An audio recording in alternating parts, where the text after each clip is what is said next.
من يهده الله فلا مضل له ومن يضلله فلا هادي له ونشهد أن لا إله إلا الله وحده لا شريك له ونشهد أن سيدنا ومولانا محمدا عبده ورسوله صلى الله تعالى عليه وعلى آله وصحبه وبارك وسلم تسليما كثيرا أما بعد فأعوذ بالله من الشيطان الرجيم بسم الله الرحمن الرحيم إن الذين قالوا ربنا الله ثم استقاموا تتنزل عليهم الملائكة ألا تخافوا ولا تحزنوا وابشروا بالجنة التي كنتم توعدون نحن أولياؤكم في الحياة الدنيا وفي الآخرة ولكم فيها ما تشتهي أنفسكم ولكم فيها ما تدعون نزلا من غفور رحيم ومن أحسن قولا ممن دعا إلى الله وعمل صالحا وقال إنني من المسلمين صدق الله العظيم.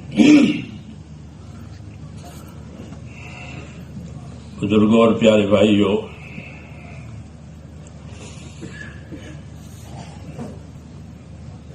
اللہ تعالی ہمیں اس نعمت کی قدر کرنے کی توفیق عطا فرماوے. وہ ہے بڑی نعمت، وہ ہے دین کی نعمت. دین کی نعمت ایسی ہے کہ اللہ نے دنیا کی، آخرت کی، انفرادی اور اجتماعی تمام کامیابیوں کو اس کے ساتھ جوڑا ہے. دین عربی زبان کا لفظ ہے، دال یا نون. اس کا ترجمہ ہوتا ہے بدلہ. دین کا ترجمہ بدلہ. یہ بدلہ ملتا ہے دین کی وجہ سے. اگر دین بگاڑا ہے تو برا بدلہ ملے گا، اور دین بنایا ہے تو اچھا بدلہ ملے گا. بدلے کا تعلق دین سے ہے. ہاں، اور اللہ تعالیٰ اپنے بندوں کے ساتھ لین دین ہے. اللہ تعالیٰ کا کچھ لینا کچھ دینا. اللہ سے کیا لینا ہے کہ کامیابی لینی ہے، اور کس طرح سے لینی ہے کہ دین کے ذریعے سے لینی ہے. اس لیے تقاضا یہ ہے کہ دین جو ہے سب سے پہلے زندگی میں آوے. جیسے دوا اندر جاوے بدن میں، آنکھ کی دوا آنکھ میں، کان کی دوا کان میں، تو پھر آنکھوں کو، کانوں کو، بدن کے جس حصے کی دوا ہے اس حصے کو اس سے نفع ہوگا کہ دوا اندر جائے. ایسے ہی دین کہ دین سب سے پہلے زندگی میں آئے.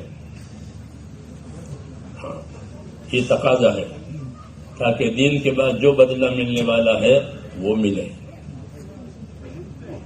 اس لیے دین کا یہ تقاضا ہے کہ یہ سب سے پہلے دلوں میں آوے. یہ دلوں میں دین آنے کا کیا مطلب ہے؟ کہ دلوں میں دین آنے کا مطلب یہ ہے کہ اللہ کی ذات سے کامیابی کا یقین آوے کہ جو کامیابی ملے گی صرف اللہ کی ذات سے ملے گی اور کسی سے نہیں ملے گی. تمام کائنات اللہ تعالیٰ کے قبضے میں ہے، تمام کائنات کا استعمال بھی اللہ تعالیٰ کے قبضے میں ہے. بندوں کے دل بھی اللہ تعالیٰ کے قبضے میں ہے، اور دل بھی ان کو پلٹنا حق کی طرف، ناحق کی طرف، گمراہی، ہدایت، یہ سارے امور کس سے متعلق ہے؟ صرف اللہ کی ذات سے متعلق ہے. اس لیے دلوں کا رخ اللہ کی طرف ہونا یہ سب سے بڑی بات ہے کہ دلوں کا رخ اللہ کی طرف ہو جائے. اگر دل کا رخ اللہ کی طرف ہو گیا تو پھر ساری زندگی اللہ تعالیٰ کی طرف منتقل ہو جائے گی. اس لیے محنت دی ہے. آدمی کی محنت سے دل کی توجہ ہوتی ہے. اگر آدمی کی محنت دنیا کی چیزوں کی طرف ہوتی ہے تو پھر دل کا رخ دھیرے دھیرے اس کی محنت سے اس کا نفع کھلتا ہے. نفع کھلنے کی وجہ سے اس کی محبت پیدا ہوتی ہے، اور محبت پیدا ہونے کے بعد پھر دلوں کا رخ ادھر پلٹ جاتا ہے. اس لیے حکم یہ ہے کہ زندگیوں کو اللہ تعالیٰ کے حکموں پر لاؤ. دو طاقتیں ہیں، حکم پر چلنے کی طاقت اور خواہشات پر چلنے کی طاقت. یہ دو طاقتیں دی ہے. فَأَلْهَمَهَا فُجُورَهَا وَتَقْوَاهَا. یہ دو چیزیں ملہم ہیں، دو چیزیں ڈالی گئی ہے. ایک یہ کہ خواہشات کی پیروی کرے، ایک یہ کہ حکم کی پیروی کرے، حق کی پیروی کرے. یہ دو طاقتیں دی گئی ہے. دین کا تقاضا یہ ہے کہ خواہشات کو دباوے اور حکم کو اپناوے. یہ تقاضا دین کا ہے کہ خواہشات کو اپناؤ، خواہشات کو دباؤ اور دین کو اپناؤ. ہر حکم کے مقابلے میں خواہش ہوتی ہے. مثلا فجر کی نماز ہے تو فجر کی نماز کا ایک تقاضا ہے اور آرام کا ایک تقاضا ہے. یہ تقاضے ہیں متضاد انسانوں کے ساتھ. ایک طرف آرام کا تقاضا ہے اور ایک طرف نماز کا تقاضا ہے. ایک طرف دین کا کام ہے اور ایک طرف دنیا کا کام ہے. تو آدمی ان دونوں کے درمیان میں ہے، آزمائش میں ہے. پھر دنیا کو اللہ تعالیٰ نے دو رخ دیے ہیں. ایک رخ دنیا کا ہے متاع، یعنی اس سے فائدہ اٹھانا، اس میں گزارا کرنا، اپنی ضرورتیں پوری کرنا. دوسرا رخ دنیا کا ہے دنیا کی زینت. دنیا کی زینت اللہ تعالیٰ نے دنیا کو زینت دی ہے. زینت وہ چیز ہے جو دلوں کو کھینچتی ہے. زینت وہ دلوں کو کھینچنے والی اور ان اسباب میں اپنی ضرورت، اپنی راحت دکھانے والی ایک کیفیت ہوتی ہے ہر چیز میں. اس کی زینت بھی ہے، اس کی ضرورت بھی ہے، اس کی زینت بھی ہے، اس کی ضرورت بھی ہے. لباس میں زینت بھی ہے، لباس میں ضرورت بھی ہے. تو دنیا کی ہر چیز میں دو چیزیں رکھی گئی ہے. ایک اس سے ضرورت کا پورا ہونا اور دوسرا اس کی زینت. جو ضرورت کا پورا ہونا ہے وہ تو ضروری ہے، اس سے آخرت بنے گی. جتنی ضرورتیں اللہ تعالیٰ نے پیدا کی ہے وہ آخرت کی مدد کے لیے پیدا کی ہے.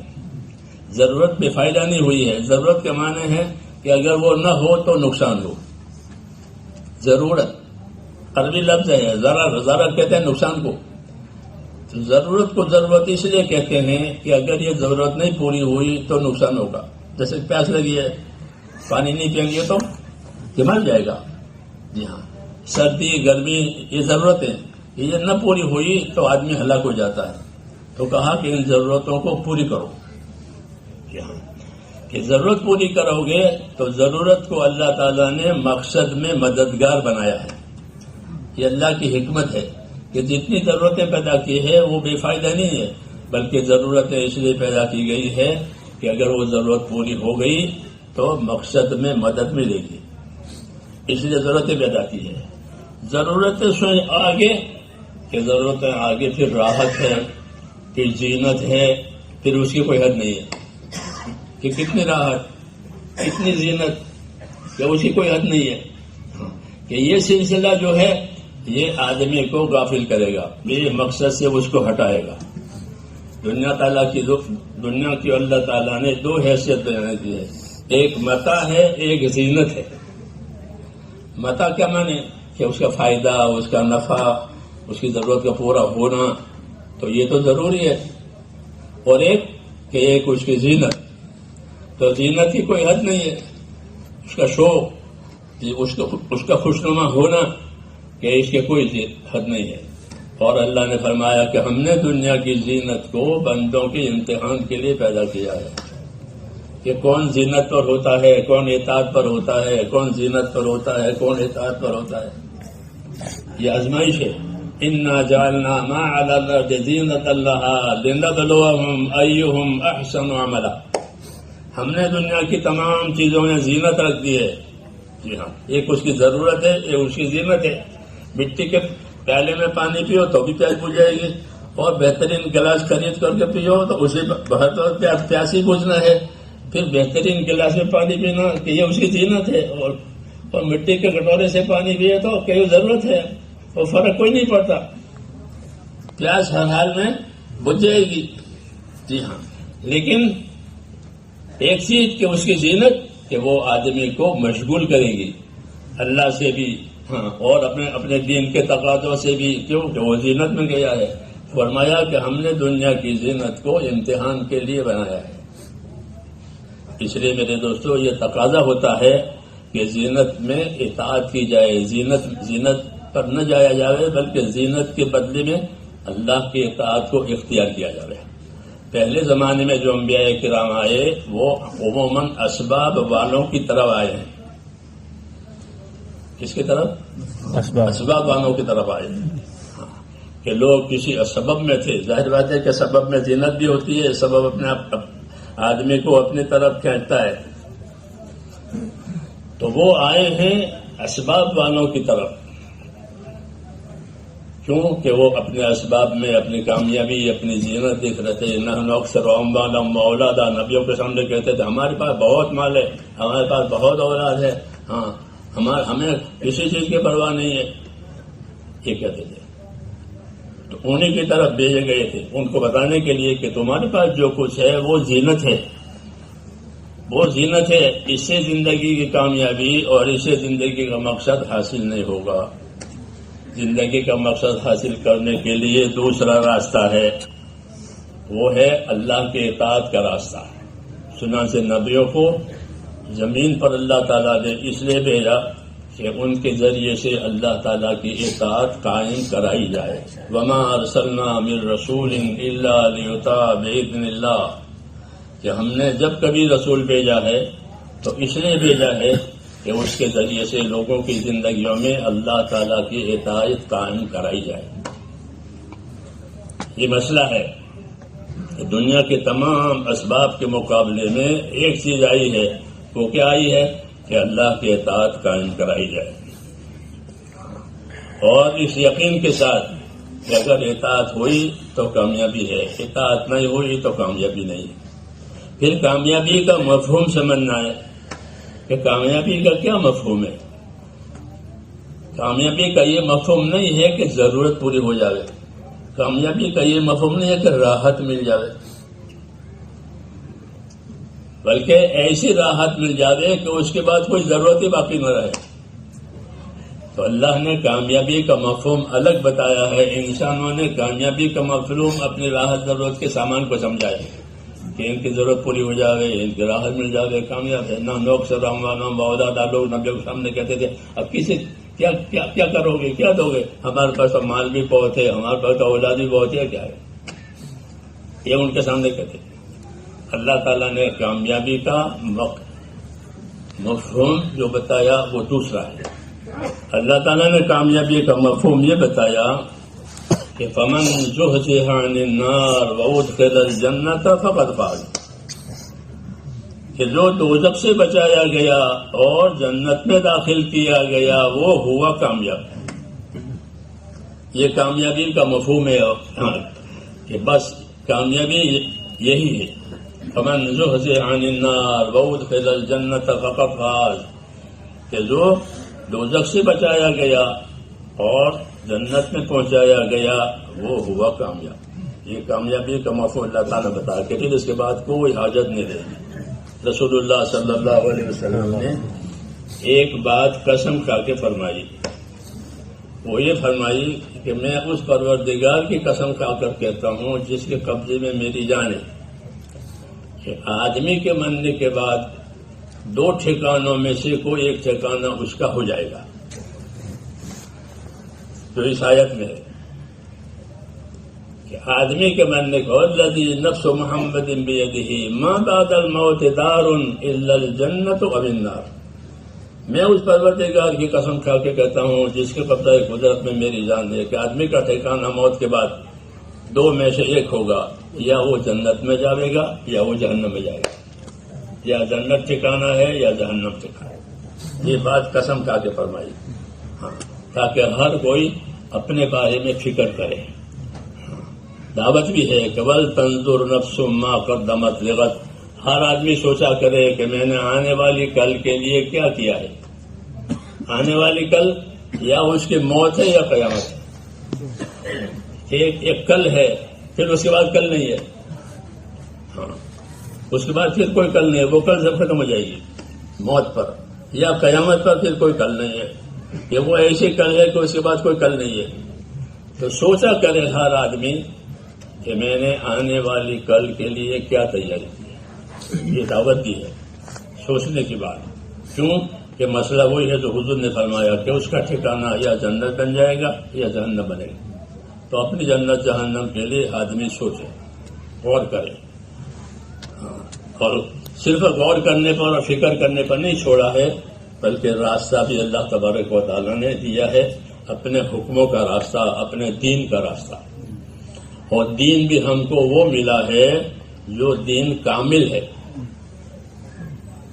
ایسا دین کامل، مکمل. اب کسی چیز کی ضرورت نہیں ہے، کسی سے کچھ لینے کی ضرورت نہیں ہے، یہود سے نہیں، نصارانہ سے، کسی سے نہیں. ہم کو ایک مکمل چیز مل گئی، دنیا والوں سے کوئی لینے کی ضرورت نہیں ہے. بلکہ جو چیز ہمیں ملی ہے، ہماری اور ساری دنیا کے انسانوں کی کامیابی صرف اللہ تعالیٰ نے اسی دن میں رکھی ہے. اب کوئی نیا دن نہیں آئے گا. اس لیے یہ اللہ تعالیٰ کا ہم پر خصوصی انعام ہے. ہاں، کہ ہم کو ایک ایسی چیز دے دی ہے جس میں ہماری اور ساری انسانیت کی کامیابی ہے، اور ہم اس کے ذمہ دار ہیں. کیونکہ رسول صلی اللہ علیہ وسلم نے اپنا کام پورا کر کے اپنے امت کو ذمہ دار بنایا ہے. یہ امت وارث ہے اپنے نبی کے کام کی. اس لیے یہ بڑا شرف ہے، یہ بڑی عزت ہے کہ ہم اس کام کے وارث ہیں. جیسے لوگ مال کے وارث بنتے ہیں، اپنے باپ دادوں کی جائیداد کے وارث بنتے ہیں، تو وہ اپنے لیے بڑی عزت سمجھتے ہیں. ہم کو رسول صلی اللہ علیہ وسلم نے اپنے کام کا وارث بنایا ہے، دین کا. تو یہ بڑی نعمت ہے، کیونکہ ساری کامیابیاں اللہ تعالیٰ نے صرف اور صرف اسی دین میں رکھی ہے. اس لیے اس کا مفہوم بتایا گا. اصل کامیابی وہ کیا ہے کہ جہنم سے بچ کر کے جنت میں چلا جائے، یہ اصلی کامیابی ہے. اس کے لیے اللہ تعالیٰ نے دین دیا ہے. پھر یہ دین ایسا دیا ہے کہ زندگی کے ہر شعبے میں ہم کو اس کی طرف سے روشنی اور رہبری ملتی ہے. دنیا میں شعبے ہیں،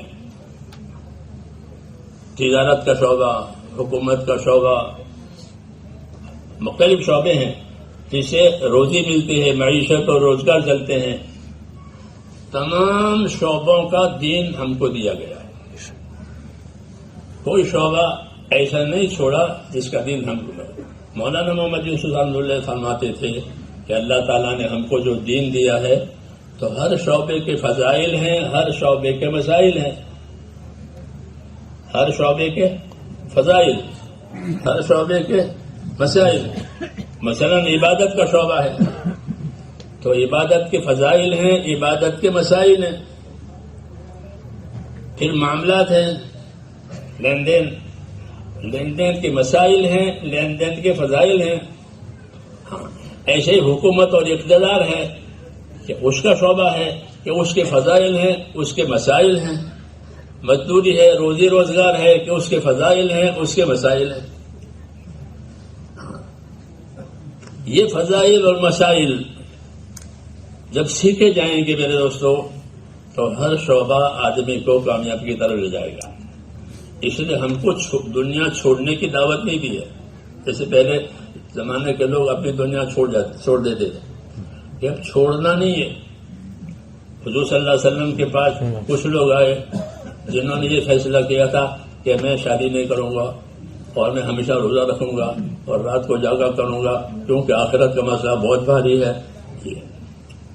تو ان سے حضور صلی اللہ علیہ وسلم فرمایا کہ میرا طریقہ دیکھو میں نے شادی بھی کی ہے، میں روزہ بھی رکھتا ہوں، میں آرام بھی کرتا ہوں، میرے بال بچے بھی ہیں. تو حالانکہ وہ جو چھوڑنے کے لیے تیار ہو گئے تھے ان کے مخلص ہونے میں کوئی شک نہیں ہے. میری بات سمجھ رہے نا کہ میں شادی نہیں کروں گا بس، اور رات کو نہیں سوؤں گا، ہمیشہ روزہ رکھوں گا کیونکہ آخرت کا مسئلہ بہت کٹھن ہے. اس وجہ سے تو حضور صلی اللہ علیہ وسلم سے فرمایا کہ مجھے دیکھو، میں نے شادی بھی کی ہے، میرے اولاد بھی ہے، میں کھاتا بھی ہوں، میں سوتا بھی ہوں، میں روزہ بھی رکھتا ہوں، تو میرا طریقہ اختیار کرو. حالانکہ وہ اس چھوڑ دینے میں مخلص تھے، ان کو آخرت کا ڈر تھا، اس کے باوجود یہ طریقہ پسند نہیں کیا گیا بلکہ اپنے طریقے کی دعوت دی. کیوں؟ کہ رسول صلی اللہ علیہ وسلم ایسا دین لائے ہیں کہ اس دین کی وجہ سے کسی شعبے کو چھوڑنے کی ضرورت نہیں ہے. تو پھر کیا کرنا ہے کہ اس شعبے کا دین لانا ہے.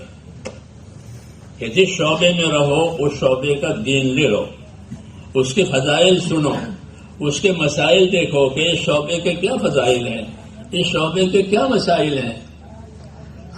جب اس شعبے کے فضائل اور مسائل کے ساتھ اس میں لگو گے تو پھر وہی اسی شعبے سے کامیاب ہو جاؤ گے۔ جیسے عبادت کا شعبہ ہے، نماز، روزہ، زکوٰۃ، حج، ذکر، تلاوت، دعا، استغفار، توبہ، عبادت، عبادت کے فضائل، عبادت کے فضائل سن کر کے یاد کر کے عبادت میں لگے تو عبادت کا شعبہ کامیاب دے گا، اس میں تو کوئی شک ہی نہیں، تو مشہور ہے۔ ایک رہا معاملات کا شعبہ، یہ تجارت ہے، یہ تجارت کا شعبہ، کہ تجارت کے شعبے کے فضائل، تجارت کے شعبے کے مسائل۔ آپ نے فرمایا سچا اور ایماندار تاجر کل قیامت میں نبیوں کے ساتھ ہوگا، سچا اور ایماندار تاجر کل اللہ تعالیٰ کے عرش کے سائے کے نیچے ہوگا۔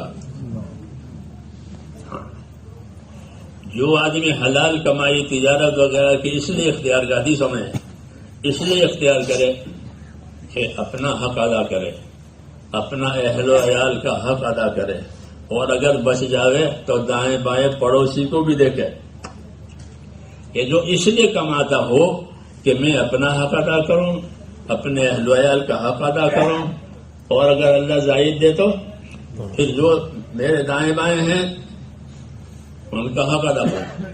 اگر اس کے لیے وہ کماتا ہے تو فرمایا یہ کمانے والا کل قیامت میں اللہ تعالیٰ کے عرش کے سائے کے نیچے ہوگا۔ یہ شعبے کے فضائل ہیں۔ اس شعبے کو کوئی یہ نہیں سمجھے کہ خالی دنیا ہے، کہ مسلمان تو دنیا دار ہوتا ہی نہیں۔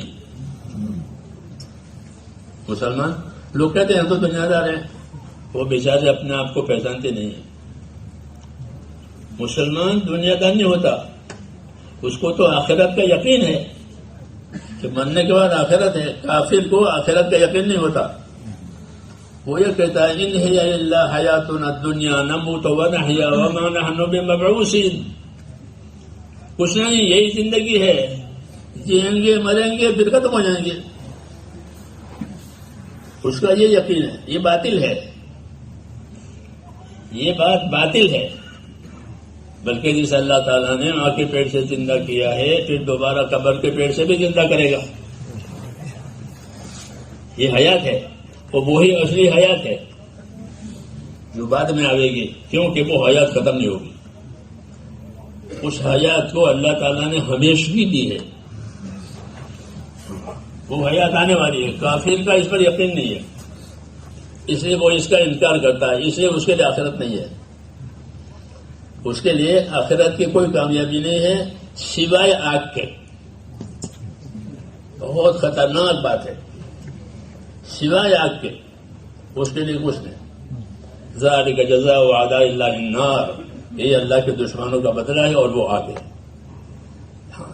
تو مرنے سے لے کر پھر کب تک کہ ہمیشہ کے لیے۔ ہمیشہ کس کو کہتے ہیں؟ جس کو حد نہیں، ایسا مستقبل کے جس کی کوئی حد ہی نہیں ہے، اس کو ابد کہتے ہیں، ہمیشہ کے لیے۔ تو اس کے لیے ہمیشہ کی دوزخ ہی دوزخ ہے، کیونکہ اس کی آخرت پر اس کا یقین نہیں ہے۔ اور مسلمان کہ اس کا یقین آخرت پر ہے کہ آخرت میں بدلہ دیا جائے گا۔ آخرت بدلہ دینے کے لیے بنائی گئی ہے، اور بدلہ بھی وہ ملے گا جس بدلے کے اندر باقی ہوگا، یعنی وہ بدلہ باقی رہے گا، ختم نہیں ہوگا۔ آخرت کی دو صفتیں ہیں کہ آخرت ایک تو بطور بدلہ کی ملے گی، دوسرا جو بدلہ ملے گا وہ ہمیشہ رہے گا، وہ ختم نہیں ہوگا، چاہے برا بدلہ ملے چاہے اچھا بدلہ ملے۔ اس لیے سب سے زیادہ فکر آخرت کی دلائی گئی ہے، کیوں کہ یا آدمی ادھر ہے یا پھر ادھر، کہ یا کامیابی میں ہے یا ناکامیابی ہے، یا ہلاک ہوگا یا کامیاب ہوگا۔ اس لیے اس کی فکر سب زیادہ دی گئی۔ صحابہ کرام یہ فرماتے تھے کہ انما ہممنا الآخرہ، کہ ہمارے عزائم، ہمارے ارادے آخرت بنانے کے ہیں، کیونکہ وہ اصل ہے۔ تو یہ کہ یہ تو تھوڑی دیر کے لیے ہے، گزارے کے لیے ہے، تو آخرت بن جائے اس لیے اللہ تعالیٰ نے تمام شعبوں کا ہم کو دین دیا ہے، عبادت کا ہو، لین دین کا ہو، معاشرت کا ہو، اخلاق کا ہو، جتنے شعبے ہیں کہ ان تمام شعبوں کا ہم کو دین دیا ہے، اور پھر اس کے فضائل، اس کے مسائل دیے کہ اس کے فضائل سنا کرو، اس کے فضائل دیکھا کرو کتابوں میں، تاکہ یقین شوق بنے، کیونکہ فضائل سے شوق پیدا ہوتا ہے کہ اللہ تعالیٰ یہ دینے والے ہیں، اللہ تعالیٰ یہ کرنے والے ہیں۔ فضائل، کہ فضائل کا علم ایسا ہے جو اندر شوق اور اندر رغبت پیدا کرے، اندر خوف پیدا کرے، کیونکہ دونوں باتیں بتائیے کہ کرنے سے یہ ملے گا، نہیں کرنے سے یہ ہوگا۔ ایک علم ہے جو اللہ تعالیٰ نے نبیوں پر اتارا ہے۔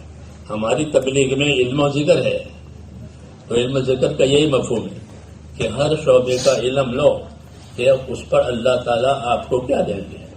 جیسے عبادت کا شعبہ ہے کہ نماز پر یہ دیں گے، زکوٰۃ پر یہ دیں گے، حج پر یہ دیں گے، روزے پر یہ دیں گے، ذکر پر یہ دیں گے، ایسے ایسے فضائل بیان کیے ہیں کہ آدمی اس کے سامنے نرم ہو جاتا ہے اور اس کی رغبت دلائی۔ اللہ تعالیٰ کا یہ فضل ہے کہ اللہ تعالیٰ ہم کو انعامات کے ذریعے سے چلاتے ہیں، ورنہ وہ تو قوت کے ذریعے سے بھی چلاوے، جیسے تمام کائنات کو قدرت سے چلاتے ہیں۔ زمین اپنا کام کرتی ہے، آسمان اپنا کام کرتا ہے، پہاڑ اپنا کام کرتے ہیں، جتنے کائنات ہیں ان کے ذمے خدمتیں ہیں، اس کو تسخیر کہتے ہیں، یعنی ان کو اس کام کا پابند کیا گیا ہے۔ جیسے ہوا کو پابند کیا ہے، پانی کو پابند کیا ہے، تمام مخلوقات کو انسانوں اور جناتوں کے علاوہ پابند کر دیا گیا ہے اپنی اپنی خدمت کا۔ سورج کو ایک خدمت دی ہے، چاند کو ایک خدمت دی ہے، اس کو تسخیر کہتے ہیں عربی میں، یعنی کسی خدمت کے لیے پابند کر دینا۔ تو وہ ہر مخلوق اپنی خدمت کی پابند ہے۔ سورج اپنی خدمت پر ہے، روزانہ سوال کرتا ہے کہاں سے طلوع ہو جاؤں، تو وہ ملتا ہے مشرق سے، تو وہ مشرق سے طلوع ہوتا ہے، تو مغرب میں جا کر غروب ہوتا ہے۔ یہ اس کی خدمت ہے، اس کو مسخر کہتے ہیں، پابند کر دیا گیا ہے۔ اس طرح حیوان کو پابند کیا گیا ہے، اس کے لیے کہ انسانوں کی خدمت کے لیے۔ پڑھتے ہیں تو دعا کیا پڑھتے ہیں؟ کیا پڑھتے ہیں؟ جب کسی جانور پر سوار ہو، سبحان الذی سخر لنا ھذا، پاک پروردگار ہے جس نے یہ جانور کو مسخر کیا ہے۔ وہ سخر کا مطلب ہے کہ ایک خدمت کا پابند کر دیا۔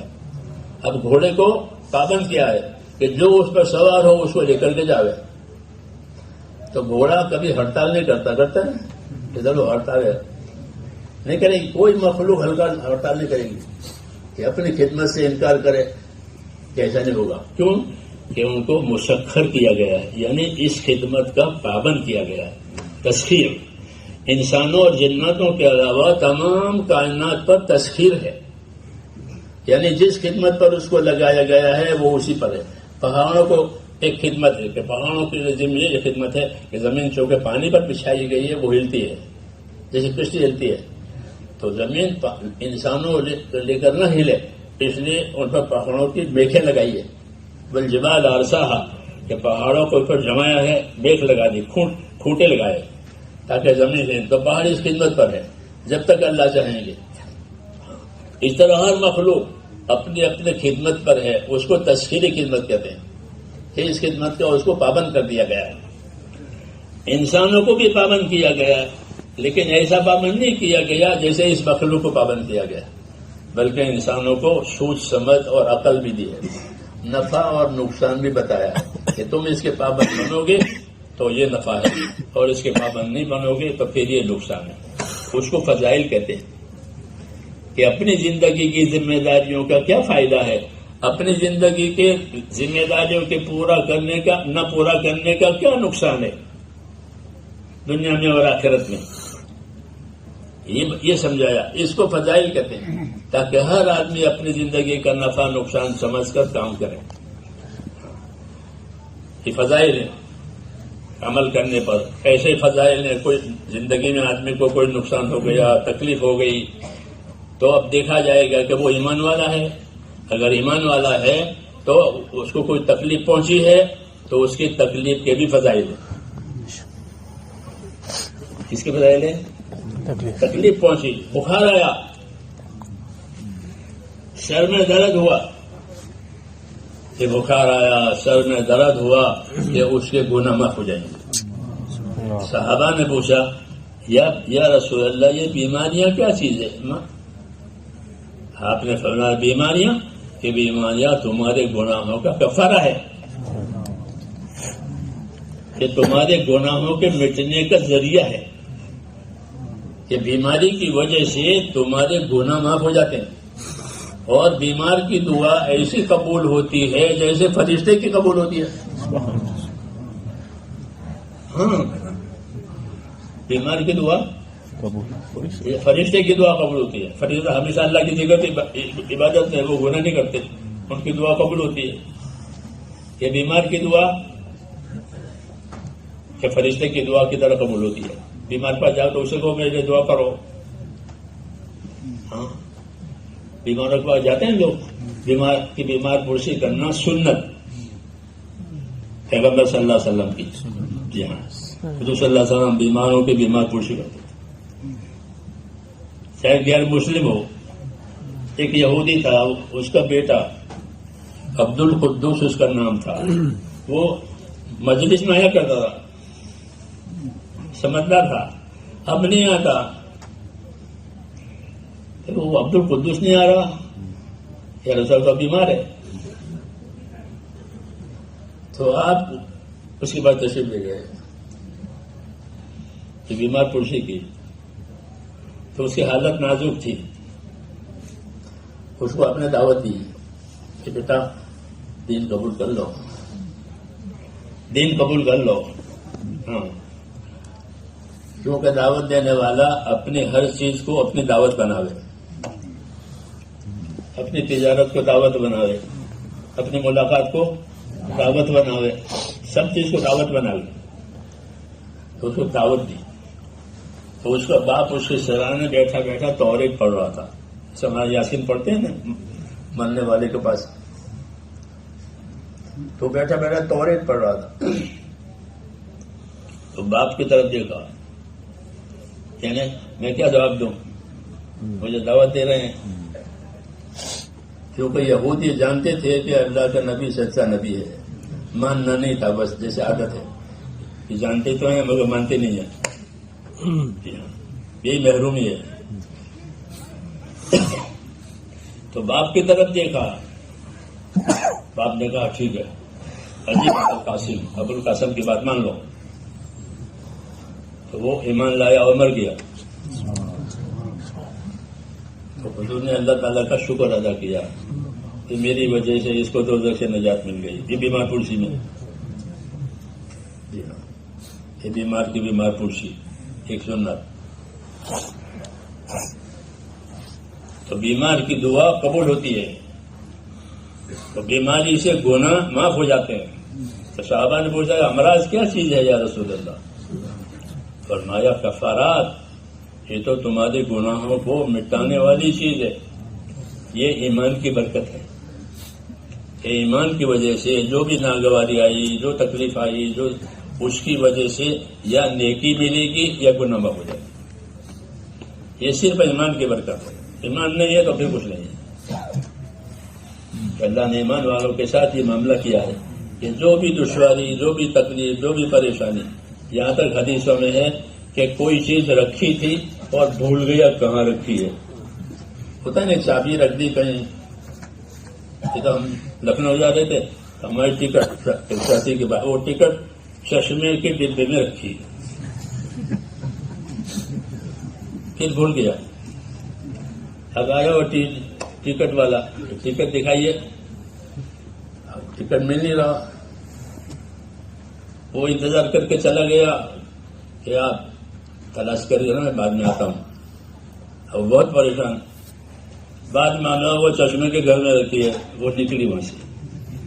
تو حدیثوں میں کہ کوئی چیز رکھ کے بھول گیا اور اس الجھن میں پریشانی ہوئی تو اس پریشانی سے اس کے گناہ معاف ہو جائیں گے۔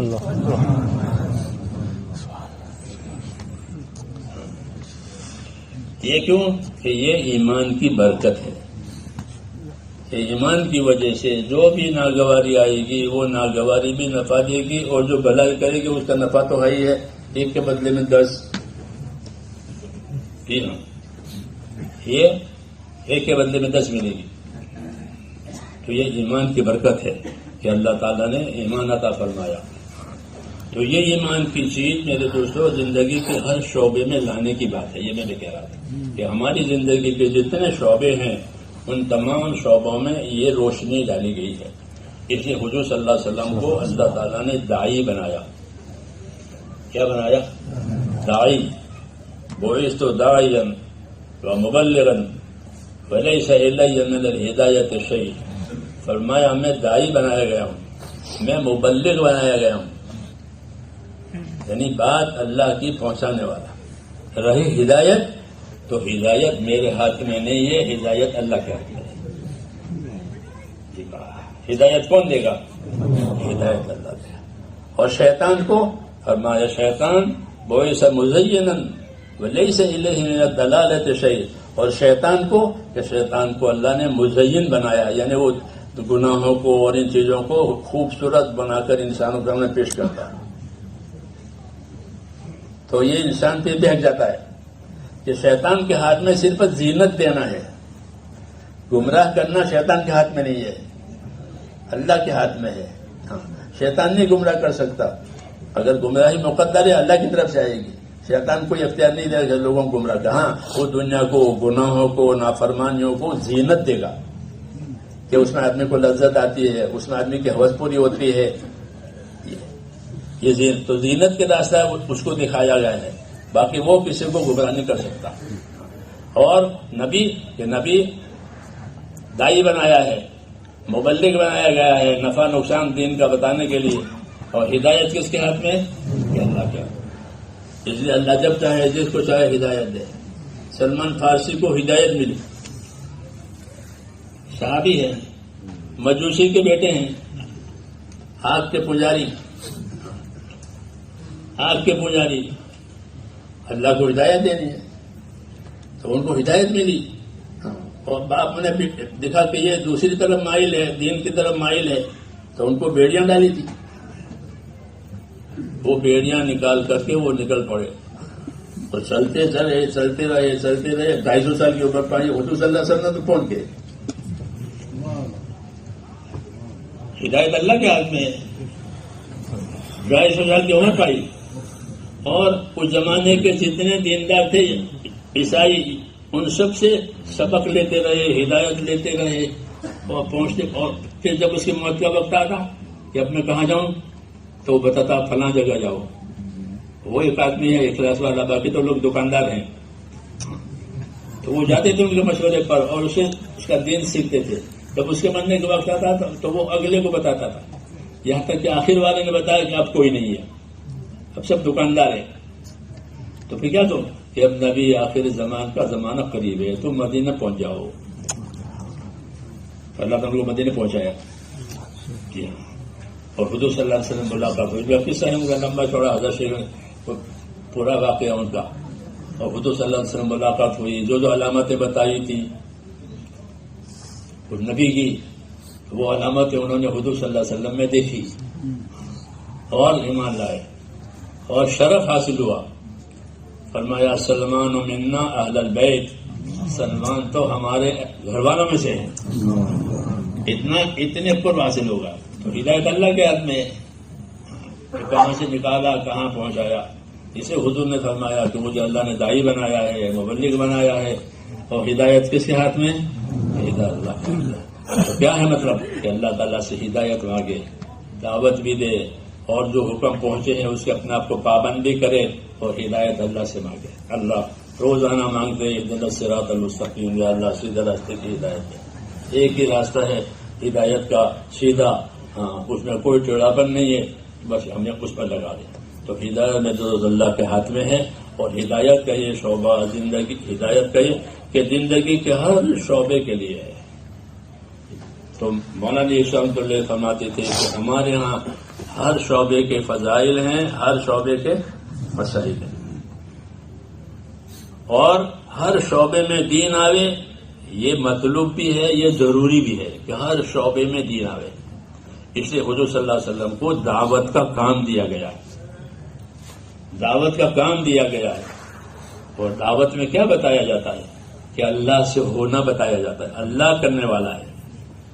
نفع ہو, نقصان ہو, عزت ہو, ذلت ہو, جتنے حالات ہیں وہ سارے کے سارے اللہ سے متعلق ہے اور کسی سے متعلق نہیں ہے. اس لیے اللہ کی طرف آؤ, اللہ کے حکموں کی طرف آؤ, اللہ کے دین کی طرف آؤ.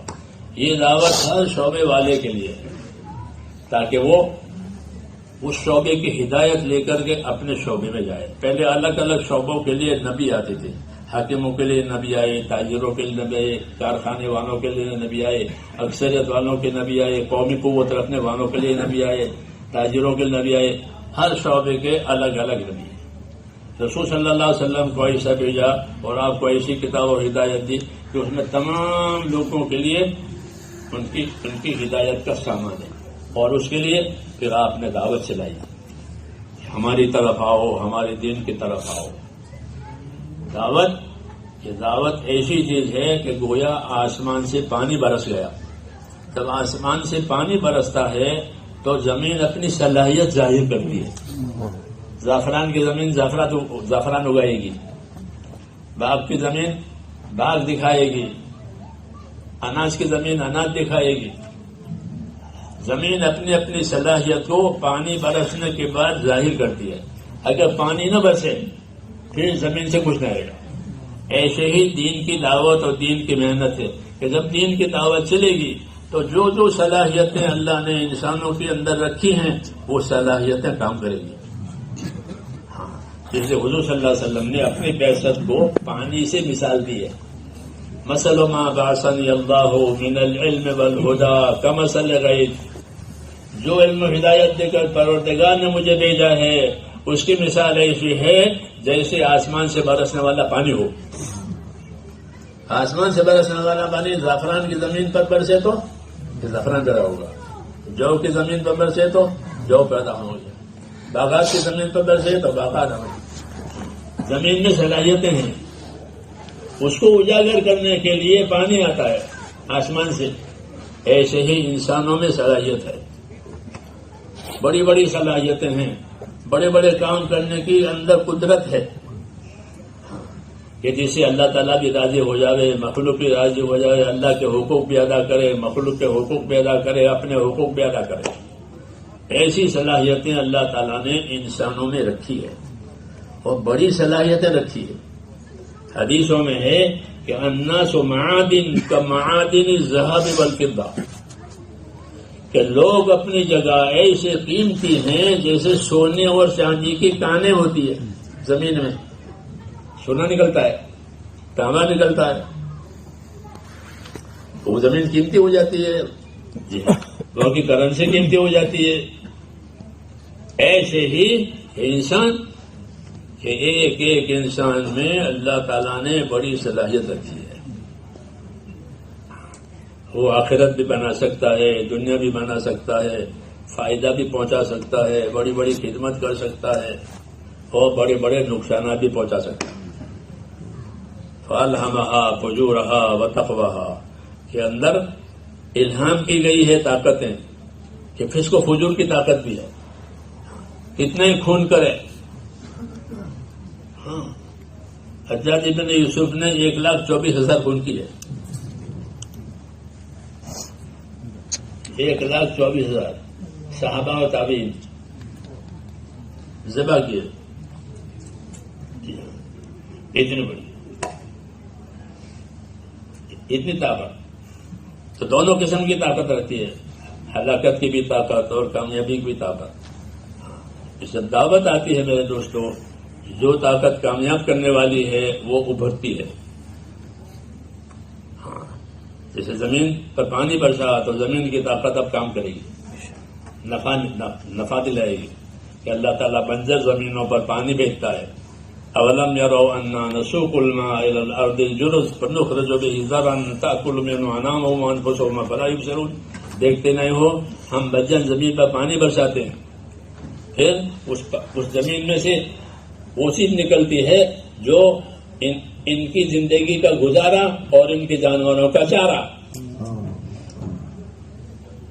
ان کی زندگی کا گزارا, اناج نکلا, پھل نکلے, یہ ان کی زندگی گزارا ہوا اس پانی سے, اور ان کے جانوروں کا چارہ، دونوں ایک پانی سے، ان کے جانوروں کا چارہ ہو جائے گا، ان کا گزارا ہو جائے گا ایک پانی سے۔ ایسے ہی آسمان سے ایک وحی آتی ہے، اس وحی کے ذریعے سے انسانی صلاحیتوں کے لیے ہدایت کا راستہ، صحیح راستہ اس کے ذریعے سے ملتا ہے۔ تو آپ نے مثال دی ہے کہ میری بعثت کی مثال ایسی ہے جیسے آسمان سے پانی برسا، وہ پانی برسا تو اب انسانوں کی صلاحیت کام کرے گی۔ رسول صلی اللہ علیہ وسلم کو اللہ تعالیٰ نے بھیجا اور سینکڑوں مرتبہ وحی آئی اور اس وحی کی تبلیغ ہوئی تو انسانوں کی صلاحیتیں کام پر آ گئی،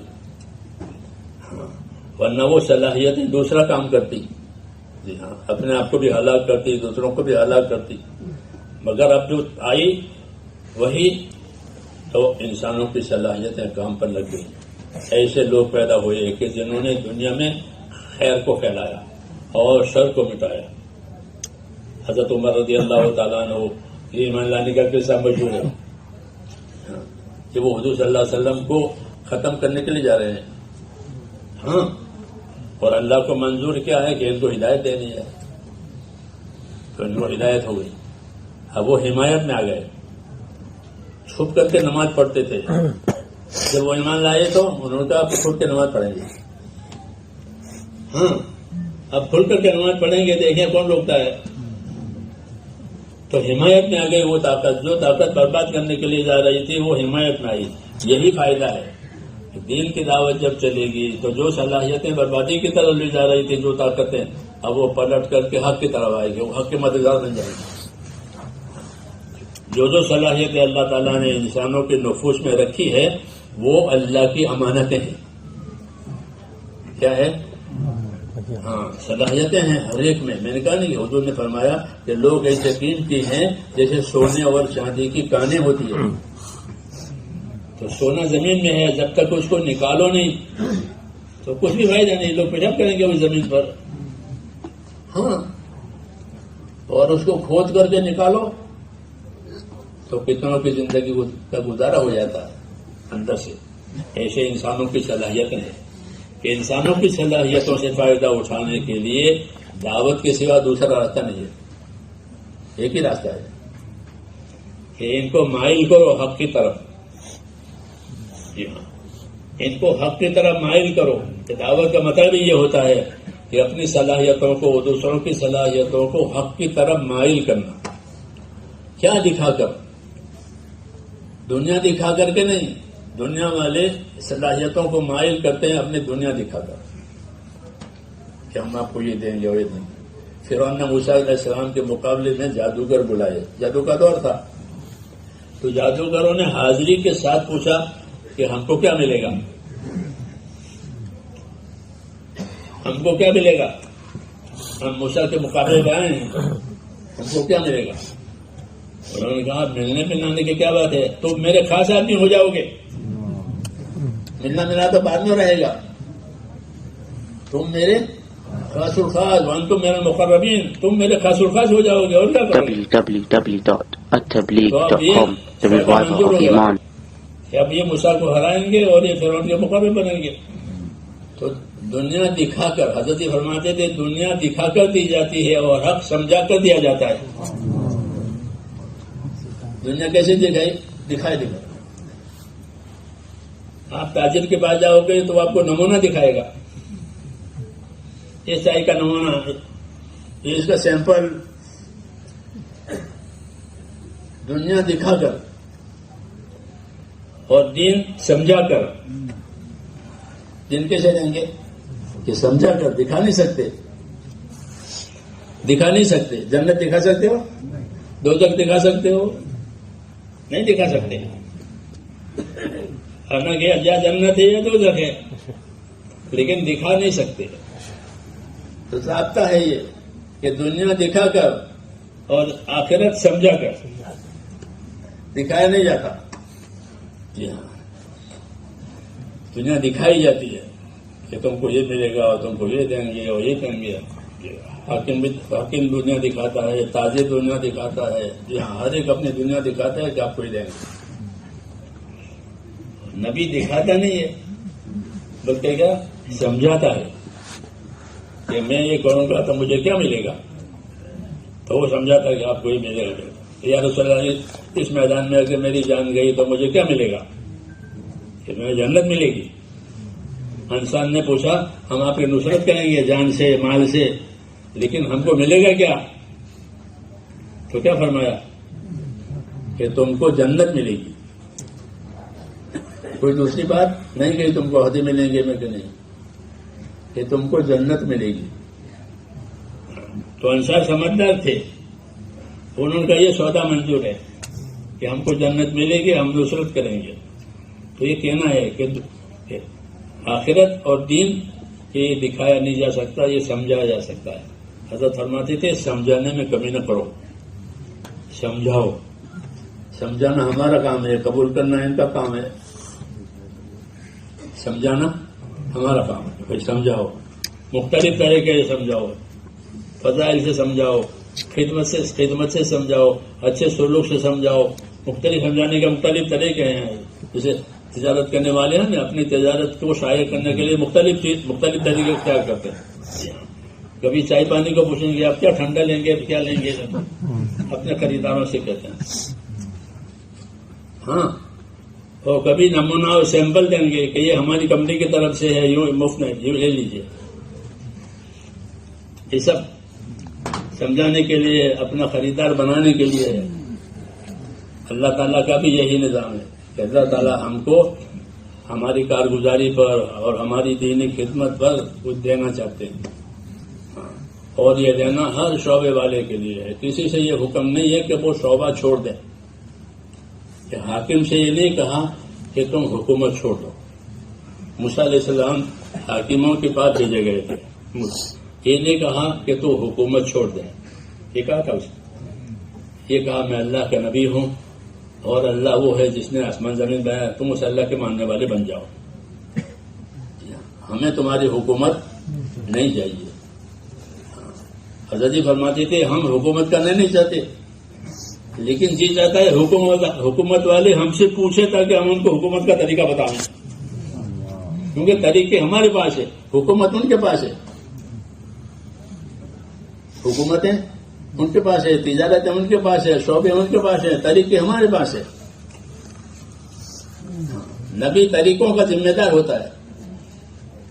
نبی کس کا ذمہ دار ہوتا ہے؟ طریقوں کا. شرائع اس کو کہتے ہیں، شریعت.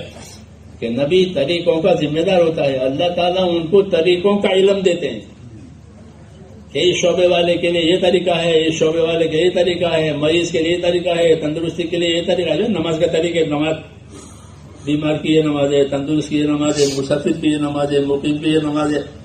یہ کیا ہے؟ طریقے ہیں.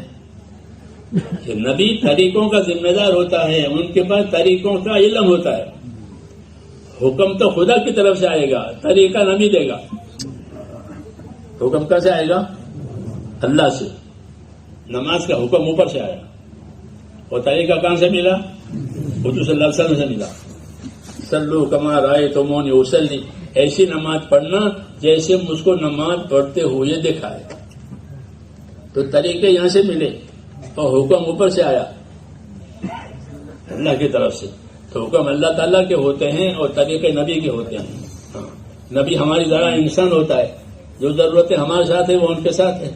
خوشی ہو، غمی ہو، گھر میں موت، حیات، نبی کے غم ہوتے ہیں، ہمارا بھی ہوتے ہیں. تو ہمارے ساتھ ہے بشریت میں، انسان ہونے میں. اس لیے مانوس ہو کر کے اسے تعلیم لی جاتی ہے. نبی کوئی جن ہوتا تو مشکل پڑتا کہ جن سے کیسے تعلیم لے. الگ الگ جن سے، اس لیے نبی کو انسانوں میں سے بنایا تاکہ انسیت اور محبت پیدا ہو اور طریقہ لینے میں آسانی ہو. پھر وہ طریقے اپنی اپنی زندگی کے گوشوں میں، اپنے اپنے زندگی کے شعبوں میں لے جاوے. یہ حکم ہے کہ نبی سے طریقہ لے کر کے اپنی اپنی زندگی کے شعبے میں لے جاؤ. اس لیے حضور صلی اللہ علیہ وسلم نے اس کی دعوت دی ہے. اس دعوت میں انسانوں کے عمل کا نفع نقصان سمجھایا ہے کہ تمہارے عمل کا یہ نفع ہوگا، تمہارے عمل نہ ہونے سے تمہارا یہ نقصان ہوگا، دنیا کا بھی اور آخرت کا بھی. نفع نقصان دونوں کا بتایا. دعوت میں نفع نقصان بتایا جاتا ہے کہ نماز پڑھو گے تو یہ ملے گا، نہیں پڑھو گے تو یہ ہوگا. تو ہر عمل کی فضیلت بتائی، ہر عمل کا طریقہ بتایا. تاکہ رغبت پیدا ہو جائے اور رغبت کے ساتھ کام کریں، شوق سے کام کریں. اور خوف بھی پیدا کرایا کہ خوف کی وجہ سے آدمی ترقی کرتا ہے. خوف میں یہ تاثیر ہے، کس کی تاثیر ہے؟ ترقی کی. خوف نہ ہو تو ترقی نہیں ہوتی. خوف ہے تو اٹھ جائے گا نیند میں سے. ہاں حدیثوں میں ہے کہ من خاف عدلج، کہ جو ڈرا وہ جلدی چلا، جو ڈرا وہ جلدی چلا. بس نکل جائے گی، گاڑی نکل جائے گی، ڈاکٹر چلا جائے گا. خوف ہے تو خوف ترقی کا سامان ہے. اللہ نے خوف بھی پیدا کیا ہے، شوق بھی پیدا کیا ہے. جی ہاں، کہ شوق کی وجہ سے، خوف کی وجہ سے ترقیاں ہوتی ہیں. تو دین کے بارے میں شوق بھی دلایا، دین کے بارے میں خوف بھی دلایا. اس کو فضائل کہتے ہیں کہ فضائل کے ذریعے سے اپنے اندر شوق پیدا کرو، اپنے اندر خوف پیدا کرو تاکہ دین میں ترقی کرو. اور دوسرا راستہ نہیں بتایا، مال کا، عہدے کا، دوسرا یہ نہیں، یہ بتایا. اس لیے میرے دوستو، ہماری دعوت میں علم و ذکر ہے. کیا ہے علم و ذکر کا؟ کیا مطلب ہے کہ علم و ذکر کا یہ مطلب ہے کہ جو کام کرو اس کا علم دیکھو کہ اس کے بارے میں کیا علم دیا ہے، فضیلت کا کیا علم دیا ہے اور طریقے کا کیا علم دیا ہے. آج کل علم و ذکر کی طرف توجہ بہت کم ہے. جی ہاں، حالانکہ ہمارے کام میں جس طرح خروج کی اہمیت ہے، باقی نمبروں کی بھی اہمیت ہے. لیکن خروج کا غلہ ہے اور باقی عمل اس کی طرف سے کمی ہے. حالانکہ وہ ہر نمبر دوسرے نمبروں کے ساتھ جڑا ہوا ہے، الگ الگ نہیں ہے. الگ الگ نہیں ہے.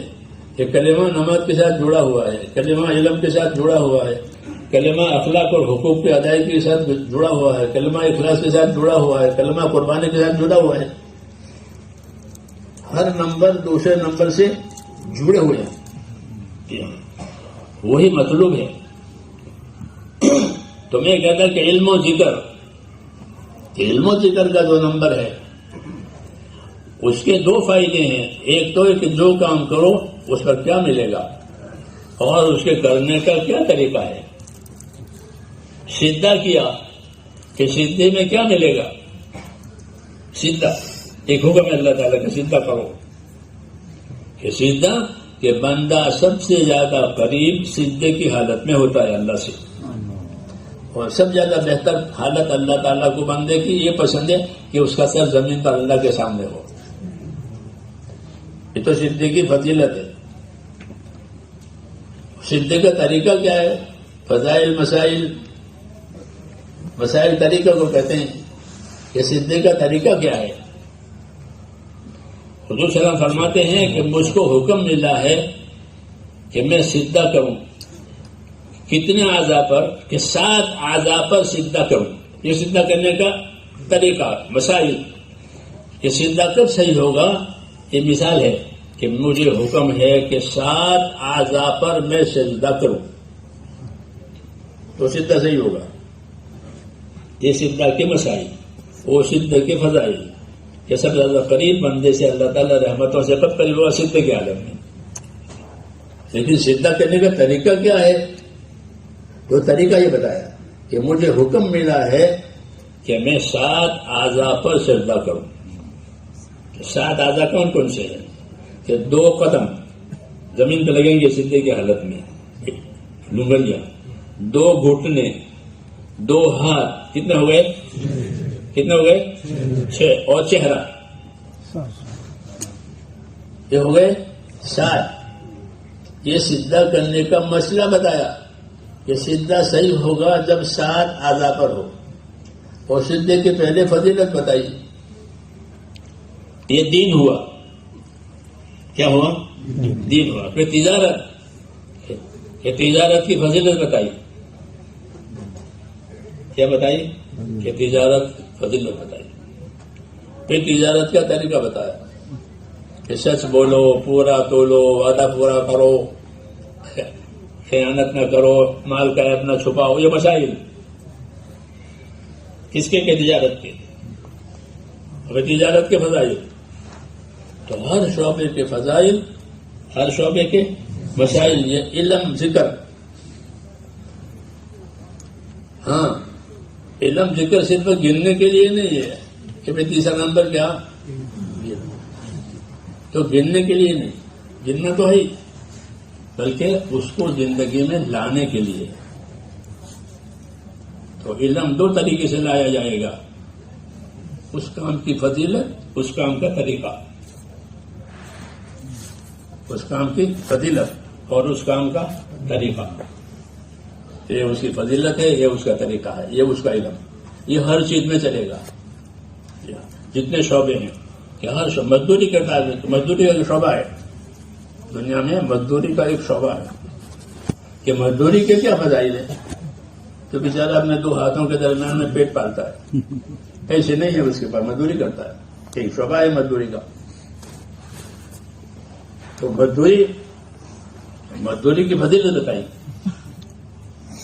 فرمایا حدیث شریف میں کہ من امسا کالم بعمل یدہ امسا مغفورا لہ، کہ جو آدمی اپنی ہاتھ کی محنت مزدوری سے شام کو تھک کر کے چور ہو جائے گا تو شام کو ہی اس کی بخشش اور مغفرت ہو جائے گی. یہ مزدوروں کی فضیلت. لوگوں کا سامان اٹھاتا ہے، محنت مزدوری کرتا ہے، زمین کھودتا ہے، تو شام کو تھک کر کے چور ہو جائے گا. کہ جہاں وہ شام کو تھک کر کے چور ہوا کہ شام کو ہی اس کی مغفرت ہو گئی، تو لوگ اس کو کولی کہیں گے، وہ ولی ہے. وہ کیا ہے؟ ولی، کولی نہیں. کیوں؟ روز اس کی مغفرت ہوتی ہے. یہ مزدوری کی فضیلت ہے. مزدوری ایسی نہیں ہے کہ ہمارے مزدوری کا شعبہ ہے، لوگ مزدوری کریں گے، ان کا پیسے نہیں ہے، تو وہ کم نہیں ہے. وہ اپنے مزدوری کے شعبے کے علم و ذکر کے ساتھ مزدوری کرے. مزدور کے کیا ہونا چاہیے؟ یہ تو فضیلت ہوئی. تو مزدوری کا کیا طریقہ ہے؟ کہ مزدوری کا طریقہ یہ ہے کہ مزدور ایماندار ہو اور امانت دار ہو. مزدور کیسا ہو؟ ایماندار، کام چور نہیں کہ باتیں کرے، بیڑیاں پیئے اور کام نہ کرے اور وقت پورا کر لے. ایسا نہیں کہ کام بھی پورا کرے. جی ہاں، کام چور نہ ہو اور سامان چور بھی نہ ہو. مزدوروں کے پاس تو سامان، لوگوں کے سامان سے وہ کام کرتے ہیں. تو مزدور کی دو صفت کہ وہ امانت دار ہو. کیا ہو؟ ان خیر من استاجرت القوی الامین. مزدوری کے اصول بتائے کہ ان خیر من استاجرت القوی الامین. شعیب علیہ السلام کی بیٹی نے موسیٰ علیہ السلام کو وہاں دیکھا تھا نا جنگل میں، پانی وانی پلا دیا ان کی بکریوں کو، پھر ان کو رخصت کر دیا. اور جب شعیب علیہ السلام نے حکم دیا بیٹی کو کہ ان کو بلا کے لاؤ، جس نے پانی پلایا ہے تمہاری بکریوں کو، کوئی پردیسی ہے. تو جب بلا کر کے وہ لے جانے لگی تو وہ آگے آگے چلتی تھی.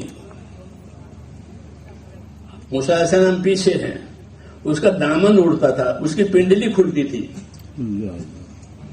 موسیٰ علیہ السلام اس سے فرمایا تم پیچھے ہو جاؤ، میں آگے چلوں گا. کہیں مڑنا آئے تو بولنے کی ضرورت نہیں ہے، تم کوئی ڈھیلا پھینک دینا، میں ادھر مڑ جاؤں گا. میں ایک مثال کے طور پر کہہ رہا ہوں کہ مزدور کیسا ہونا چاہیے. لڑکی نے یہ ساری بات دیکھی کہ یہ اتنا ایماندار ہے تو اس کو اپنی نظر کی حفاظت کر رہا ہے. تو جب نظر کی حفاظت کر رہا ہے لوگوں کا مال کی حفاظت نہیں کرے گا. اسے کام لینے کے لیے لے جا رہے ہیں، نہیں جانتے کون ہے. تو اپنے باپ سے یہ کہا لے جا کہ آپ اس کو، یہ تو بہت ایماندار آدمی ہے، آپ اس کو اپنی بکریاں چرانے کے لیے کام پر لگائیے. یہ پردیسی ہے. پردیسی کو کیا چاہیے؟ جاب.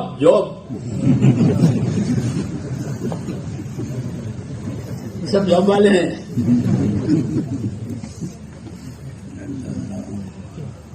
تو آیا بیچارے پردیسی، اس کو اپنے روز کے لیے کوئی چاہیے تو اس کو جاب دے دو آپ. اور جاب دینے کی وجہ کیا ہے؟ یہ آدمی ایماندار ہے، امین ہے.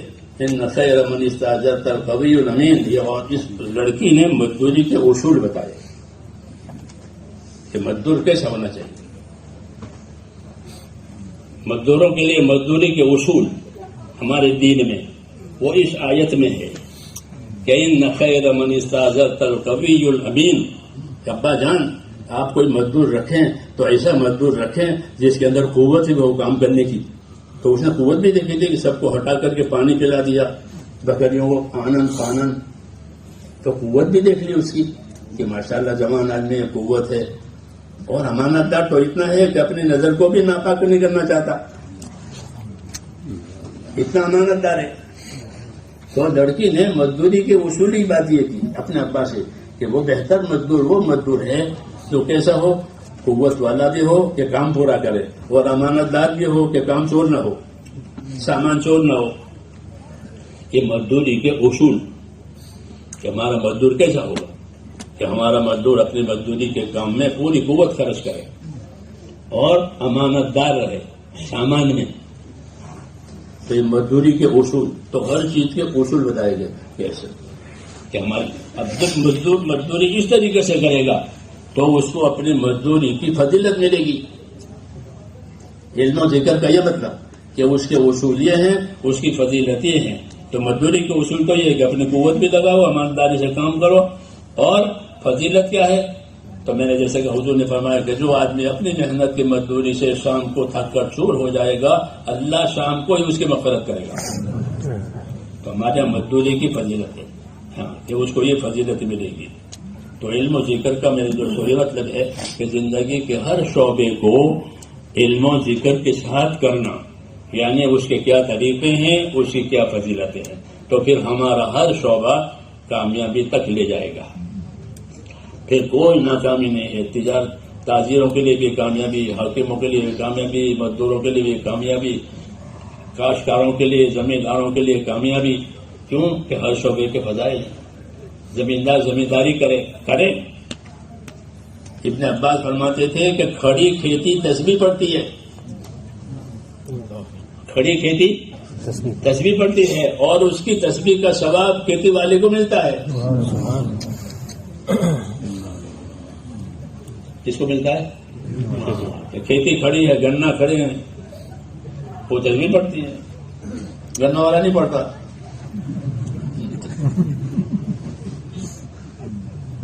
وہ سست ہے، کھڑی کھیتی تسبیح پڑتی ہے، اور اس کا ثواب کھیتی والے کو ملتا ہے. جو ہر چیز اللہ کے پاک بیان کرتے ہیں، یہ کھیتی کی فضیلت ہے. تو ہمارے ہاں ہر شعبے کے فضائل ہیں، ہر شعبے کے مسائل ہیں. علم و ذکر کا یہ تقاضا ہے کہ جس شعبے میں جاؤ اس شعبے کا علم لو. کیا لو؟ علم لو. کون سا علم لو؟ کہ پہلے اس کے فضائل کا علم لو کہ تجارت کے یہ فضائل ہیں، مزدوری کے یہ فضائل ہیں، زمینداری کے یہ فضائل ہیں، عہدیداری کے یہ فضائل ہیں. پھر اس کا طریقہ سیکھو کہ اس کا کیا طریقہ ہے، تجارت کے کیا طریقے ہیں، وہ علماء بتائیں گے. جیسے عبادت کا، نماز کا کیا طریقہ، حج کا کیا طریقہ، وہ علماء بتائیں گے. حج کے فضائل پڑھیں گے، نماز کے فضائل پڑھیں گے، طریقے علماء سے معلوم کریں گے تاکہ بھول نہ ہو جائے. کیونکہ طریقہ صحیح ہوگا تو فضیلت ملے گی، طریقہ غلط ہوگا تو فضیلت نہیں ملتی. غلط پر جیسے غلط سکے چلتے ہیں بازار میں، کھوٹے سکے بازار میں چلتے ہیں، نہیں چلتے. ایسے کھوٹے عمل سے آخرت نہیں بنتی، صحیح عمل سے آخرت بنتی ہے. تو اس کا طریقہ بھی معلوم ہو، اس کا فضیلت بھی معلوم ہو. علم و ذکر کا یہ مطلب ہے کہ ہم علم و ذکر کو اپنی زندگی میں لاتے ہوئے کام کریں گے. کہ آدمی صاف ستھرا لباس پہنے، کہ لباس جب صاف ستھرا ہوتا ہے تو وہ ذکر کرتا ہے. اس لیے میلے کچلے لینے کی ممانعت ہے کہ صاف ستھرا رہو. حدیثوں میں ہے کہ اللہ ایک آدمی میلا کچالا تھا، حضور نے فرمایا تمہارے پاس کپڑے نہیں ہیں؟ کہ ہے، میرے پاس تو غلام بھی ہے، میرے پاس تو خادم بھی ہے. اللہ تعالیٰ نے نعمت دی ہے تو اللہ تعالیٰ کو اپنی نعمت کا اثر دکھاؤ. یعنی پہنو، کھانے کو دیا اگر کھاؤ، اب نعمت کا اثر اللہ تعالیٰ کو دکھاؤ کہ اللہ آپ نے مجھ کو نعمت دی ہے تو میں اس نعمت کو اثر. ہاں، تاکہ یہ نعمت کا استعمال کرنا بھی دین بنے کہ اللہ نے مجھے دیا ہے تو میں اس کو استعمال کروں، اللہ کی نعمت کا اثر ظاہر کروں. تو نعمت کا استعمال اس وجہ سے کہ اللہ نے مجھ کو یہ نعمت دی ہے، وہ نعمت کا اثر ظاہر کرنا یہ بھی اطاعت بن جائے گا. ہاں، ایک عام طور پر دنیا کے اسباب کو شوق میں استعمال کرتے ہیں. ہم کیوں استعمال کریں کہ اللہ نے مجھے دیا ہے تو پھر پہنوں گا، کھاؤں گا، زیادہ ہے تو دوسروں کو کھلاؤں گا. جی ہاں، تاکہ حقوق، احسان کے حقوق ادا ہو جائیں. تو زندگی کے ہر شعبے کے لیے علم و ذکر دیا گیا ہے، اسی سے وہ شعبہ دین بنے گا. اس لیے ہم اس کی دعوت دیتے ہیں کہ اس شعبے کے فضائل سیکھو، اس شعبے کے مسائل بھی سیکھو، مسائل اہل علم سے لو اور فضائل خود سیکھو. ہم جب شروع میں جماعتوں میں نکلتے تھے تو بمبئی میں پرانے لوگ زمانے بولتے وہ ہمیں کہتے ہیں فضائل سے فائدہ اٹھاؤ. فضائل سے کیسے فائدہ اٹھا؟ کہ فضائل حلقوں میں پڑھو، جسے پڑھتے ہیں مسجدوں میں، گھروں میں، سفروں میں.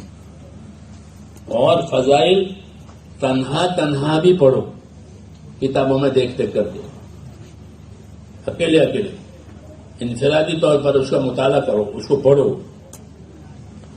تیسرا، دعوت دینے کے لیے جاؤ تو لوگوں کو فضائل سے دعوت دو.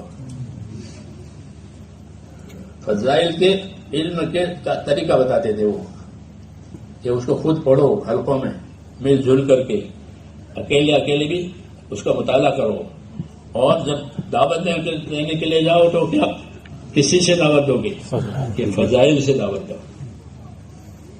کسی کو مسجد کی طرف بلانا ہے تو مسجد کی طرف لانے میں کیا، مسجد کی طرف آنے میں کیا ملتا ہے؟ مسجد کی طرف آتے ہیں، مسجد کی طرف آنے میں کیا ملتا ہے؟ کہ جب مسجد کی طرف آؤ گے تو ہر قدم پر ایک نیکی ملے گی، ایک خطا معاف ہوگی، ایک درجہ بلند ہوگا. مسجد کی طرف قدم اٹھنے کی یہ فضیلت ہے. ہر شعبے والے اپنے شعبے میں جاتے ہیں، لوگ اپنے آفسوں میں، اپنے کاروبار میں جاتے ہیں تو ان کو ان کے قدموں پر کچھ نہیں ملتا ہے کہ اتنا قدم چل کر آیا، یہاں ان کے قدموں پر ملے گا. وضو کر کے چلا ہے مسجد کی طرف تو ایسا ہے جیسے احرام مان کر گھر سے حج کو چلا. فضیلتیں بتائی گئی ہیں کہ فضائل سے اندر شوق پیدا ہوگا اور مسائل سے وہ طریقہ صحیح ہوگا. یہ علم و ذکر کا منشا ہے، علم و ذکر کا یہ منشا ہے کہ وہ زندگی میں اس طریقے سے آگئے، زندگی کے ہر شعبے کے فضائل، ہر شعبے کے مسائل. تو اسے کیا ہوگا کہ وہ عمل یقین کے ساتھ ہوگا کہ میں یہ عمل کر رہا ہوں، اللہ مجھے اس پر دے رہا ہے. اس لیے حضور صلی اللہ علیہ وسلم نے اصل کام کے بھی فضائل بتائے ہیں اور اصل کام سے متعلق جتنے وسائل ہیں اس کے بھی فضائل بتائے. مثلا نماز کے فضائل تو ہیں، نماز تو مقصود بالذات ہے، پر صرف نماز کے فضائل نہیں بتائے، نماز سے متعلق جتنی چیزیں ہیں اس کا بھی فضائل بتائے. کہ مسجد بناؤ گے تو کیا فضیلت ملے گی؟ نماز پڑھنے کے لیے مسجد بنانا، کہ جو نماز پڑھنے کے لیے مسجد بنائے گا اللہ اس کے لیے جنت میں گھر بنائے گا. جیسی عالیشان مسجد بنائی ہے ایسا عالیشان اللہ گھر بنائے گا. ہاں، ہر کام کے لیے جگہ تو چاہیے. آپ کام کریں گے تو آفس کھولیں گے، نہیں کھولیں گے کہ ہمارے دکان کھولیں گے. ہر کام کے لیے جگہ تو چاہیے. اس جگہ کا کوئی فائدہ نہیں ہوتا، وہ تو جگہ رکھنی پڑے گی. تجارت کرنی ہے تو دکان بنانی پڑے گی. تو دکان کے کچھ ملے گا؟ نہیں ملے گا. دکان کا کرایہ دینا پڑے گا. ہاں، اور یہاں آپ نے مسجد بنائی ہے تو آپ کو مسجد بنانے کا بھی نفع ملے گا. نماز پڑھنے کا نفع تو ہے ہی ہے. ہاں، مسجد کا نفع کہ مسجد کیا ہوگا؟ مسجد میں اگر آ گئے تو آپ ایسے آئے ہو جیسے اللہ کے مہمان آ گئے. کہ مسجد میں آنے والا بندہ اللہ کا مہمان ہے، یہ فضیلت ہے. پھر مسجد میں بیٹھو گے تو دو طریقے سے ثواب ملے گا. اعتکاف کے نیت سے بیٹھ گئے تو اعتکاف کا ثواب ملے گا, انتظار صلاۃ میں بیٹھے ہیں تو انتظار کا ثواب ملے گا. دو طریقے سے. جب نماز تو نہیں ہے تو نماز کے انتظار میں بیٹھے ہیں, یا نماز کا وقت نہیں ہے تو مسجد میں بیٹھ کر نفل اعتکاف کی نیت کی اور تلاوت کے لیے بیٹھ گئے. نماز تو ہے ابھی, تو اس کو اعتکاف کا ثواب ملے گا, تلاوت کا ثواب ملے گا. فضائل اس لیے سمجھائے ہیں کہ ہر آدمی اپنی زندگی کے عمل کی قیمت سمجھے کہ مجھے اس عمل پر کیا ملے گا. اس لیے تفصیل سے حضور صلی اللہ علیہ وسلم نے فضائل سمجھائے ہیں کہ فجر کی نماز کوئی پڑھ لے اسے کیا ملے گا. مثال دے رہا ہوں کہ جو فجر کی نماز پڑھے گا وہ اللہ کی حفاظت اور ذمہ داری میں آ جائے گا. اب اس پر کوئی ہاتھ ڈالے گا تو اللہ اسے پوچھے گا کہ یہ میری ذمہ داری میں تھا, میری ضمانت میں تھا, اس پر ہاتھ کیوں ڈالا. من صلی صلاۃ الصبح فہو بذمۃ اللہ, کہ جس نے نماز فجر پڑھی وہ اللہ کی ذمہ داری میں, اللہ اس کی حفاظت کا ضامن ہے. اب کوئی اس کو ہاتھ نہ لگاوے, کوئی اس کو نقصان نہ پہنچاوے, نہیں تو اللہ اسے پوچھیں گے ایک آدمی ہماری زمانے میں تھا, اس کو تم نے کیوں ہاتھ ڈالا. تو فجر کی نماز پڑھنے سے بندہ اللہ کی ذمہ داری میں آ جاتا ہے. فجر کی نماز, عشاء کی نماز جماعت سے پڑھے تو پوری رات کا ثواب ملتا ہے. یہ فضائل ہے. اس کے احتجاج سے آخرت کمانا آسان ہو جاتا ہے. اگر اس کا دھیان نہیں ہے تو پھر آخرت طرح کٹھن پڑتی ہے کمانا. اور فضائل کا دھیان ہے تو کہ فضائل کا دھیان ہے تو آخرت بنانا آسان ہو جاتا ہے. اور اصل آخرت ہے, اس لیے اس کی دعوت بھی ہے. حضور صلی اللہ علیہ وسلم نے تفصیل سے فضائل بیان کیے نمازوں کے, سنتوں کے. جی ہاں, کہ فجر کی 2 سنتیں دنیا مافیا سے بہتر ہے, ظہر کی 4 سنتیں تہجد کے برابر ہے, عصر کی 4 سنتیں, عصر کی 4 سنتیں. فرمایا اللہ اس بندے پر رحم کرے جو عصر سے پہلے 4 رکعت پڑھے. دعا مانگی, دعا دی کس کو, جو عصر سے پہلے 4 رکعت سنت پڑھے. روز اس کو حضور صلی اللہ علیہ وسلم کی دعا ملتی ہے کہ اللہ اس بندے پر رحم کرے جو عصر سے پہلے 4 رکعت سنت پڑھے. میرے ایک دوست ہیں, ان کو یہ فضیلت معلوم نہیں تھی, میں نے کئی بیان کر دی تو مجھے کہا جب سے تو نے بیان کیا وہ میں سنت نہیں چھوڑتا ہوں. تو فضائل کے علم میں علم کی تحریک ہے کہ وہ عمل کو حرکت دیتا ہے. فضائل کا علم, کہ فضائل کا علم دھیان میں ہوگا تو عمل حرکت میں آئے گا. جی ہاں, اس لیے ہمارے یہاں علم و ذکر کا یہ منشا ہے کہ ہم اپنے اعمال کی فضیلت سے باخبر ہو کر عمل کریں کہ اس کی مجھے یہ فضیلت ملے گی. ہاں, اس لیے اس کا مذاکرہ بہت ضروری ہے. اس سے عمل میں جان پڑتی ہے, اپنے عمل کی قیمت سمجھ میں آتی ہے, دوسرے کو دعوت دی جاتی ہے. ایک نابینا صحابی کا قصہ لکھا ہوا ہے کہ وہ انہوں نے اپنے گھر میں اپنے بیٹھنے کی جگہ سے لے کر دروازے کی ڈوری باندھ رکھی اور اس کے سہارے سہارے جاوے. جب کوئی ساحل مانگنے کے لیے آئے تو ڈوری کے سہارے سہارے جا کر کے اس کے ہاتھ میں ڈالے. چلے بھائی, ان کے بیٹوں نے کہا کہ آپ نابینا ہیں, ٹھوکر لگے گی, جو دینا ہے ہم کو دیجیے, ہم اس ساحل کو پہنچا دیں گے.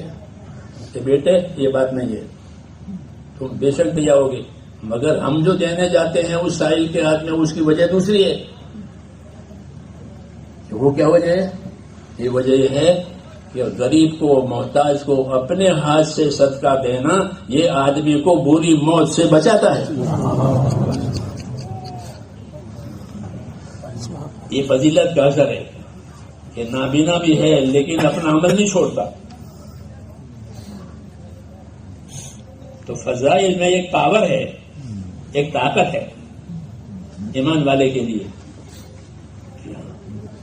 تو ہمارے علم و ذکر کا یہ منشا ہے میرے دوست کہ زندگی کے ہر کام کو یہ دیکھیں کہ اس کی کیا فضیلت ہے اور اس کا کیا طریقہ ہے, تو وہ دین بن جائے گا.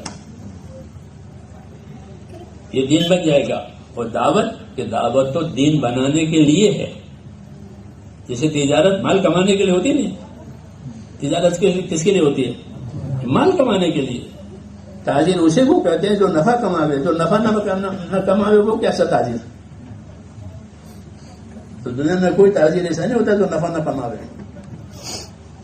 تو ہر ایمان والا بلکہ ہر انسان دنیا میں تاجر ہے. حدیثوں میں ہے کہ ہر انسان دنیا میں تاجر ہے, یعنی اس کو اللہ نے حیات دی ہے, وہ اپنے حیات سے آخرت کمائے گا یا آخرت کھوئے گا. تجارت میں آدمی مال کماتا ہے یا مال کے کھوٹ میں اترتا ہے, دو باتوں میں ایک بات ہوتی ہے. ایسے ہی ہر آدمی اپنی دنیا کی زندگی میں تاجر ہے. فرمایا کل الناس یغدو فبائع نفسه موبقها او موتقها. ہر آدمی اپنے جان مال سے صبح کرتا ہے, تجارت کرتا ہے. کچھ تو ہلاک ہو جائیں گے, کچھ کامیاب ہو جائیں گے. جنہوں نے جان مال کا صحیح استعمال کیا وہ کامیاب ہو جائیں گے کہ اللہ تعالیٰ ان کو اصل عمل پر بھی دیں گے, اصل عمل کے لیے جو وسائل اختیار کیا اس پر بھی دیں گے. اور جس نے یہ طریقہ نہیں اختیار کیا دین کا کہ وہ کھوٹ میں ہے, کہ چار روز کی زندگی پھر ختم. اس لیے فرمایا کل الناس یغدو فبائع نفسه موبقها او موتقها, کہ ہر آدمی کاروباری ہے, اپنی جان مال سے وہ کاروبار کر رہا ہے. کچھ تو آخرت کے کھوٹ میں اتر جائیں گے, کچھ آخرت کے نفع کمائیں گے. یہ باتیں کہی ہے تاکہ زندگی کو دین پر لانا ہے. کس پر لانا ہے؟ زندگی کو دین پر لانا ہے. یہ شعبے جس طرح ہماری ضرورت پورا کرنے کے لیے ہیں, ایسے ہی شعبے سے دین بھی بنانا ہے. تاجر تجارت سے اپنی ضرورت بھی پوری کرتا ہے, اپنے بچوں کی ضرورت پوری کرتا ہے, ٹھیک ہے, مگر وہ اپنی تجارت سے اپنا دین بھی بنا لے. کیا بنا لے؟ دین بنا لے. زمیندار سے اپنی ضرورت پوری کرتا ہے, وہ اپنا دین بھی بنا لے. کہ زمینداری کے کیا طریقے بتائیں حضور صلی اللہ علیہ وسلم سے, کیونکہ مدینہ کے لوگ زمیندار تھے, تاجر نہیں تھے, اور مکے کے لوگ تاجر تھے. مکہ مشہور شہر ہے تجارت کا آج تک. تو مکے کے لوگ تاجر تھے اور مدینے کے لوگ زمیندار تھے. ان پر بڑی بڑی زمینیں تھیں, بڑے بڑے باغات تھے. جی ہاں, تو وہ زمیندار تھے, یہ تجارت کرنے والے تھے دونوں. تو حضور صلی اللہ علیہ وسلم نے ان کو طریقے دیے, ان کی تجارتوں کے طریقے, ان کے زمینداری کے طریقے یہ دیے. کیوں؟ تاکہ ان طریقوں پر عمل کر کے ایک طرف اللہ تعالیٰ کا حق ادا ہو جائے. دنیا کو اللہ تعالیٰ نے دارالحقوق بنایا ہے. کیا بنایا؟ دارالحقوق, یعنی یہ حق ادا کرنے کی جگہ ہے. یہاں حقوق ادا کیے جائیں گے, اور حقوق ادا کرنے کے لیے حقوق کا علم سیکھو. علم دین اس لیے دیا گیا ہے کہ علم دین جو نہیں سیکھے گا اس کو خبر نہیں ہے کہ مجھ پر کیا کیا حقوق ہیں. علم دین بتائے گا کہ تجھ پر کیا کیا حقوق ہیں. دنیا کے علوم میں یہ بات نہیں ہوتی. دنیا کے علوم میں دنیا کی چیزوں سے نفع اٹھانے کی باتیں ہوتی ہیں. جی ہاں, وہاں حقوق کی بات نہیں ہوتی. علم دین کی تاثیر یہ ہے کہ جو علم دین نہیں سیکھے گا اسے حقوق کی خبر نہیں ہوگی. اپنے اسباب کو وہ استعمال کرے گا اپنے خواہشوں. حدیثوں میں کہ جس کے پاس علم دین نہیں ہوگا وہ اپنے اسباب کو خواہشوں پر استعمال کرے گا, اور جس کے پاس علم دین ہوگا تو وہ اپنے اسباب میں حق بھی ادا کرے گا جو اس پر اللہ کی طرف سے آئے ہیں, اور اپنی ضرورت پوری کرے گا کہ بھائی یہ ضرورتیں ہیں اور یہ حقوق ہے. تبلیغ میں تیسرا نمبر علم دین ہے. علم دین کی یہ غرض ہے کہ علم دین کیوں سیکھا جائے, تاکہ حقوق کی خبر ہو. حضور صلی اللہ علیہ وسلم نے معاذ بن جبل سے پوچھا, معاذ آپ کو معلوم ہے اللہ کا کیا حق ہے؟ حق بتا رہے ہیں. معاذ آپ کو معلوم ہے اللہ کا کیا حق ہے؟ کیا مجھے نہیں معلوم کہ اللہ کا حق یہ ہے کہ اسی کی عبادت کی جائے گی, اس کے ساتھ کسی کو شریک نہیں کیا جائے گا. یہ مثال ہے کہ حقوق کی تعلیم ہوتی ہے. دین نہیں سیکھے گا تو حقوق کی خبر نہیں ہوگی. اپنے خواہشات کی, اپنے ضروریات کی, اپنے راحت کی دنیا کے علوم میں یہی بتایا جاتا ہے. اس طرح تمہیں راحتیں ہو جائے گی, تمہاری ضرورتیں پورا جائے گی, زندگی کا معیار اونچا ہو جائے گا. یہاں یہ نہیں بتایا, بلکہ دین کے علم میں یہ ہے کہ کہ اسے حقوق کی پہچان ہوگی. اللہ کا کیا حق ہے، رسول کا کیا حق ہے، کتاب کا کیا حق ہے. کیونکہ دنیا تعلقات کی جگہ ہے. دنیا کس کی جگہ ہے؟ آدمی کا بچہ پیدا ہوا تو وہ آدمی کا بچہ ایسا نہیں ہے جیسے جانور کا بچہ. آدمی کا بچہ پیدا ہوتے ہی اس کے تعلقات ہو جاتے ہیں. ایک اس کے باپ کی زمین ہے اور باپ تو مر گیا ہے، بچہ پیدا ہوا ہے، زمین کا مالک کون؟ یہ جو پیدا ہوا یہ. تو پیدا ہوتے ہی یہ مال کا تعلق اس کے ساتھ ہو گیا. جی ہاں، یہ بچہ وارث ہے، باپ تو مر گیا ہے. تو دنیا تعلقات کی جگہ ہے. اور دین یہ کہے گا کہ جتنے تعلقات اتنے حقوق. دین کیا کہے گا؟ علم دین کہ جتنے تعلقات اتنے حقوق. ماں باپ سے ماں باپ ہونے کا تعلق ہے تو ان سے اس لائن کے حقوق ہیں. اولاد سے اولاد ہونے کا تعلق ہے تو ان سے اس لائن کا حقوق ہے. پڑوسی، رشتے دار، مسافر ساتھ سفر کر رہے ہیں تو جتنے تعلقات اتنے حقوق. علم و ذکر، جتنے تعلقات اتنے حقوق. اس لیے میرے دوستوں دین سیکھنا ضروری ہے. کہ دین نہیں سیکھیں گے تو حقوق کی خبر نہیں ہوگی. اور دنیا دارالحقوق ہے. دنیا کیا ہے؟ دارالحقوق. اور آخرت کیا؟ آخرت دارالأجور. کیا آخرت میں حقوق ہی کا اجر ملتا ہے. بس حق نہیں ہے اس کے بعد تو اس کا کیا ملے گا؟ کچھ نہیں ملے گا. اس نے حق برباد کیے ہیں، کافر نے حق برباد کیے اللہ کے اور سب کے. تو اس کے لیے سوائے عذاب کے کچھ نہیں ہے. تو دنیا حقوق ادا کرنے کی جگہ ہے، آخرت بدلہ پانے کی جگہ ہے. تو حقوق کا علم ہونا چاہیے نا. تو دین سیکھیں گے تو حقوق کی خبر ہوگی. پھر اس حقوق پر اللہ تعالیٰ یہ دیں گے. نہیں تو حق ادا نہیں ہوں گے. اس لیے علم و ذکر کی یہ غایت ہے میرے دوستوں کہ اس علم و ذکر کے ذریعے سے ہم کو یہ معلوم ہو جائیں کہ اللہ کا کیا حق ہے، رسول کا کیا حق ہے، کتاب کا کیا حق ہے. جتنے تعلقات اتنے حقوق. بکری پالی ہے تو بکری کا حق ہو گیا.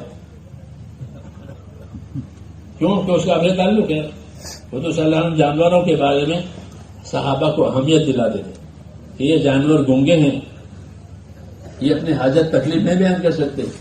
تم ان گونگے جانوروں کے بارے میں اللہ سے ڈرو، ان کے حقوق ہیں. مولانا تھانوی رحمۃ اللہ نے مستقل ایک کتاب لکھی ہے جانوروں کے حقوق، حقوق البہائم، کہ جانوروں کے یہ حقوق ہیں. کیونکہ دنیا حقوق ادا کر لیے گا. علم و ذکر کا یہ مطلب ہے کہ کس کا کیا حق ہے وہ ادا ہو جائے. پھر حق ادا ہونے کی ترتیب ہے. ایک حق انصاف کے ساتھ ادا کرنا. جتنا جتنا حق ہے وہ دے، اسے کم نہ دے. اس کو انصاف کہتے ہیں، عدل. اللہ تعالیٰ نے انصاف کرنے کا اور احسان کرنے کا حکم دیا ہے حقوق کے سلسلے میں. ان اللہ یامر بالعدل والاحسان، کہ اللہ حکم دیں گے انصاف کرنے کا، اللہ حکم دیں گے احسان کرنے کا. انصاف کرنا فرض ہے. انصاف کرنا فرض ہے. کیوں؟ انصاف نہیں ہوگا تو ظلم ہوگا. جیسے اندھیرا نہیں ہوگا تو اجالا ہوگا، اجالا نہیں ہوگا تو اندھیرا ہوگا. ہمارا جو چوتھا نمبر ہے وہ یہ سمجھاتا ہے. کیا سمجھاتا ہے؟ کہ انصاف، احسان، ایثار. انصاف کا مطلب یہ ہے کہ جس کا جو حق ہے وہ ادا کرو. احسان اپنا حق معاف کر سکتے ہو، اپنا حق معاف کر دو، یہ احسان ہوگا.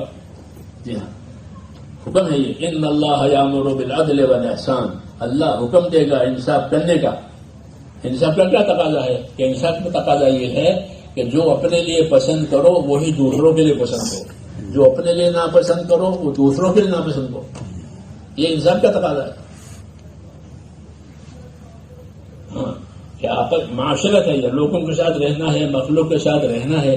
تو مخلوق کے ساتھ کیسے رہو گے؟ کہ مخلوق کے ساتھ انصاف سے رہو، اللہ کے ساتھ اخلاص سے رہو. اللہ کے ساتھ کیسے رہیں گے؟ اللہ کے ساتھ انصاف سے، اس اخلاص سے. کیونکہ اللہ تعالیٰ شرکت پسند نہیں کرتا. کہ میرے عبادت میں میرے کام میں کوئی دوسرا شریک نہ ہو، وہ میرے لیے ہی ہو. اخلاص یہ تو اللہ تعالیٰ کے لیے تو اخلاص ہے، اور مخلوق کے لیے انصاف اور احسان ہے. یہ ہمارے دین میں ہے کہ اللہ کے مخلوق کے ساتھ انصاف سے رہو. جو اپنے لیے پسند کرو وہ دوسروں کے لیے پسند کرو. حدیثوں میں جو تو اپنے لیے پسند کرے وہ دوسروں کے لیے پسند کر تو مومن بنے گا. یہ انصاف کی بات ہے. اور آگے انصاف سے زیادہ یہ ہے آگے کہ احسان بھی کرو. اپنی ذات سے دوسروں کو نفع پہنچاؤ، ان سے نفع کی امید مت رکھو. www.attableek.com تاجر نے کہا کہ تول کر کے دو اور جھکتا دو. مثال دے رہا ہوں انصاف اور احسان کی. زین و ارج، حدیث شریف میں زین و ارج، تول کے دے اور جھکتا دے. تول کر دینا فرض ہے، کم دے گا تو جیسے پورا ہاتھ دھونا فرض ہے، ایک بار بھی رہ جائے گا تو گناہ ہوگا. دھونا بھی ہوگا نا، ایک بار بھی سکھانے رہنا چاہیے نہیں تو غسل نہیں ہوگا. تولنے بھی ہے کہ ذرہ برابر اس کا حق کم نہیں ہونا چاہیے. تول کے دے، جتنے پیسے لیے اتنا مال. زن و ارج، دو حکم دیے. زن و ارج، تول کے دے یہ فرض ہے، جھکتا دے یہ احسان ہے. ان اللہ یامر بالعدل والاحسان، اللہ آپ کو حکم دیں گے انصاف کرنے کا، اللہ آپ کو حکم دیں گے احسان کرنے کا. یہ مثال ہے کہ مخلوق کے ساتھ کیسے رہو گے، کہ مخلوق کے ساتھ انصاف اور احسان سے رہیں گے. انسان ہو غیر انسان ہو. چوتھا نمبر انصاف احسان، اور انصاف اور احسان سے اوپر ایثار ہے. ایثار یعنی اپنی ضرورت نہ دیکھے دوسری ضرورت دیکھے. جیسے انصار نے کیا تھا کہ لوگوں کی ضرورتیں دیکھی اور لوگوں کی ضرورت پوری کی، خود بھوکے رہے. یہ احسان کا سب سے اونچا درجہ ہے، اس کو ایثار کہتے ہیں. اس کے انصار کی اللہ نے تعریف فرمائی تھی. یؤثرون علی انفسہم ولو کان بہم خصاصہ، یہ اپنی ذات پر دوسروں کو ترجیح دیتے ہیں، حالانکہ خود محتاج ہیں، خود بھوکے ہیں لیکن دوسروں کو کھلاتے ہیں. یہ احسان کا سب سے اوپر کا درجہ ہے. تو مخلوق کے ساتھ رہنے کے لیے ہم کو یہ طریقہ دیا ہے، انصاف کا، احسان کا، ایثار کا. انصاف، جو اپنے لیے پسند کرو وہ دوسرے کے لیے پسند کرو، جو اپنے لیے نہ پسند کرو وہ دوسروں کے لیے نہ پسند کرو. یہ انصاف کا تقاضا ہے. اس سے حقوق ادا ہوں گے، اس سے حقوق ادا ہوں گے. اگر یہ نہیں ہے تو حق کیسے ادا کرے گا؟ اپنے لیے پسند کرے تو یہ غرض مند ہے، یہ غرض کا مالک ہے. اس کے پاس حق آئے گی نہیں، اپنی غرض ہے. دودھ میں پانی ملا ہوتا ہے کہ پیسے زیادہ آئے. یہ کیا ہے؟ یہ اپنی غرض ہے. انصاف نہیں ہے، انصاف نہیں ہے. تو ہم کو انصاف کرنا سکھایا ہے. قوموا بالقسط، آیت کریمہ، انصاف کے ساتھ رہو. کونوا قوامین بالقسط، انصاف کے ساتھ قائم رہنے والے بنو. جو اپنے لیے پسند کرو وہ دوسروں کے لیے پسند کرو، جو اپنے لیے نہ پسند کرو وہ دوسروں کے نہ پسند کرو. یہ معاشرت اور رہن سہنے کے اصول ہیں. یہ کہ دوسروں کے ساتھ، جانوروں کے ساتھ کیسے رہو گے؟ کہ تم بھوکا رہنا پسند کرتے ہو تو پھر جانور کو کیوں بھوکا رکھا ہے؟ حضور فرماتے ہیں ہاں یہ ان کی بھوک کا سے خیال رکھو. یہ بھی بھوکے ہوتے ہیں، جانور بھی پیاسے ہوتے ہیں، ان کو بھی تکلیف ہو. باقی اپنی تکلیف بتا نہیں سکتے، اسے گونگے جانوروں کے بارے میں اللہ سے ڈرو کرنا تاکہ ان کا حق پامال نہ ہو. تو انصاف کرنا، احسان کرنا یہ مخلوق کے ساتھ ہے. ایمان اخلاص اللہ کے ساتھ ہے. ایمان اور اللہ، ایمان اللہ پر اور عمل کرے اللہ کے لیے، اس کو اخلاص کہتے ہیں. تو ایمان اور اخلاص کا تعلق اللہ کی ذات سے ہے کہ اپنے آپ کو ایمان والا بناوے، یقین والا بناوے، خوف والا بناوے. اللہ کا خوف اور اللہ سے امید، اللہ کا یقین، یہ اللہ کے ساتھ ہے. یقین بھی اللہ کے ساتھ، خوف بھی اللہ کے ساتھ، امید بھی اللہ کے ساتھ. اور جو عمل کرے وہ اللہ کو راضی کرنے کے لیے کرے اور کوئی غرض دوسری اس میں شامل نہ ہو. اگر کوئی غرض شامل ہو گئی تو وہ عمل باطل ہو جائے گا، اس کا ثواب اور بدلہ اللہ نہیں دیں گے. کیوں کہ اس نے دکھاوے کے لیے کیا ہے. تو اللہ اس کے ساتھ دکھاوے کا معاملہ کرے گا. دکھاوے کے لیے کیا ہے تو یہ معاملہ دکھاوے کا کریں گے. یہ دکھاوے کا معاملہ کیا ہوگا کہ اللہ تعالیٰ اس کو ثواب دکھائیں گے، دیں گے نہیں. یہ لکھا کتابوں میں کہ تیرے عمل کا ثواب تو یہ تھا، یہ ہے، مگر دیں گے نہیں. کیوں کہ اس نے عمل اللہ کے لیے کیا نہیں ہے. تو اللہ دکھاوے والے کے ساتھ دکھاوے کا معاملہ کرے گا. اس لیے حدیثوں میں ہے کہ اخلص دینک یکفیک العمل القلیل، اپنے عمل میں اخلاص پیدا کر، تھوڑا عمل بھی کافی ہو جائے گا. تھوڑا عمل کافی ہو جائے گا. اخلاص کیسے پیدا ہوگا؟ اخلاص مخلصین کے ساتھ رہنے سے پیدا ہوگا. کیسے پیدا ہوگا؟ مخلصین کے ساتھ رہو، اخلاص والوں کے ساتھ رہو، نیک بندوں کے ساتھ رہو، اچھی صحبت میں رہو. کونوا مع الصادقین، سچوں کے ساتھ رہو. تو صحابہ سچے ہیں، صحابہ کو اللہ نے سچا کہا ہے، یہ سچے ہیں. ان کے ساتھ رہو، ان کے طریقے پر رہو تو اخلاص آئے گا. کہ مخلصین کے ساتھ رہو، سچوں کے ساتھ رہو کہ اس سے اخلاص آئے گا. ایک. دوسرا، عمل میں لگے رہو، عمل مت چھوڑو.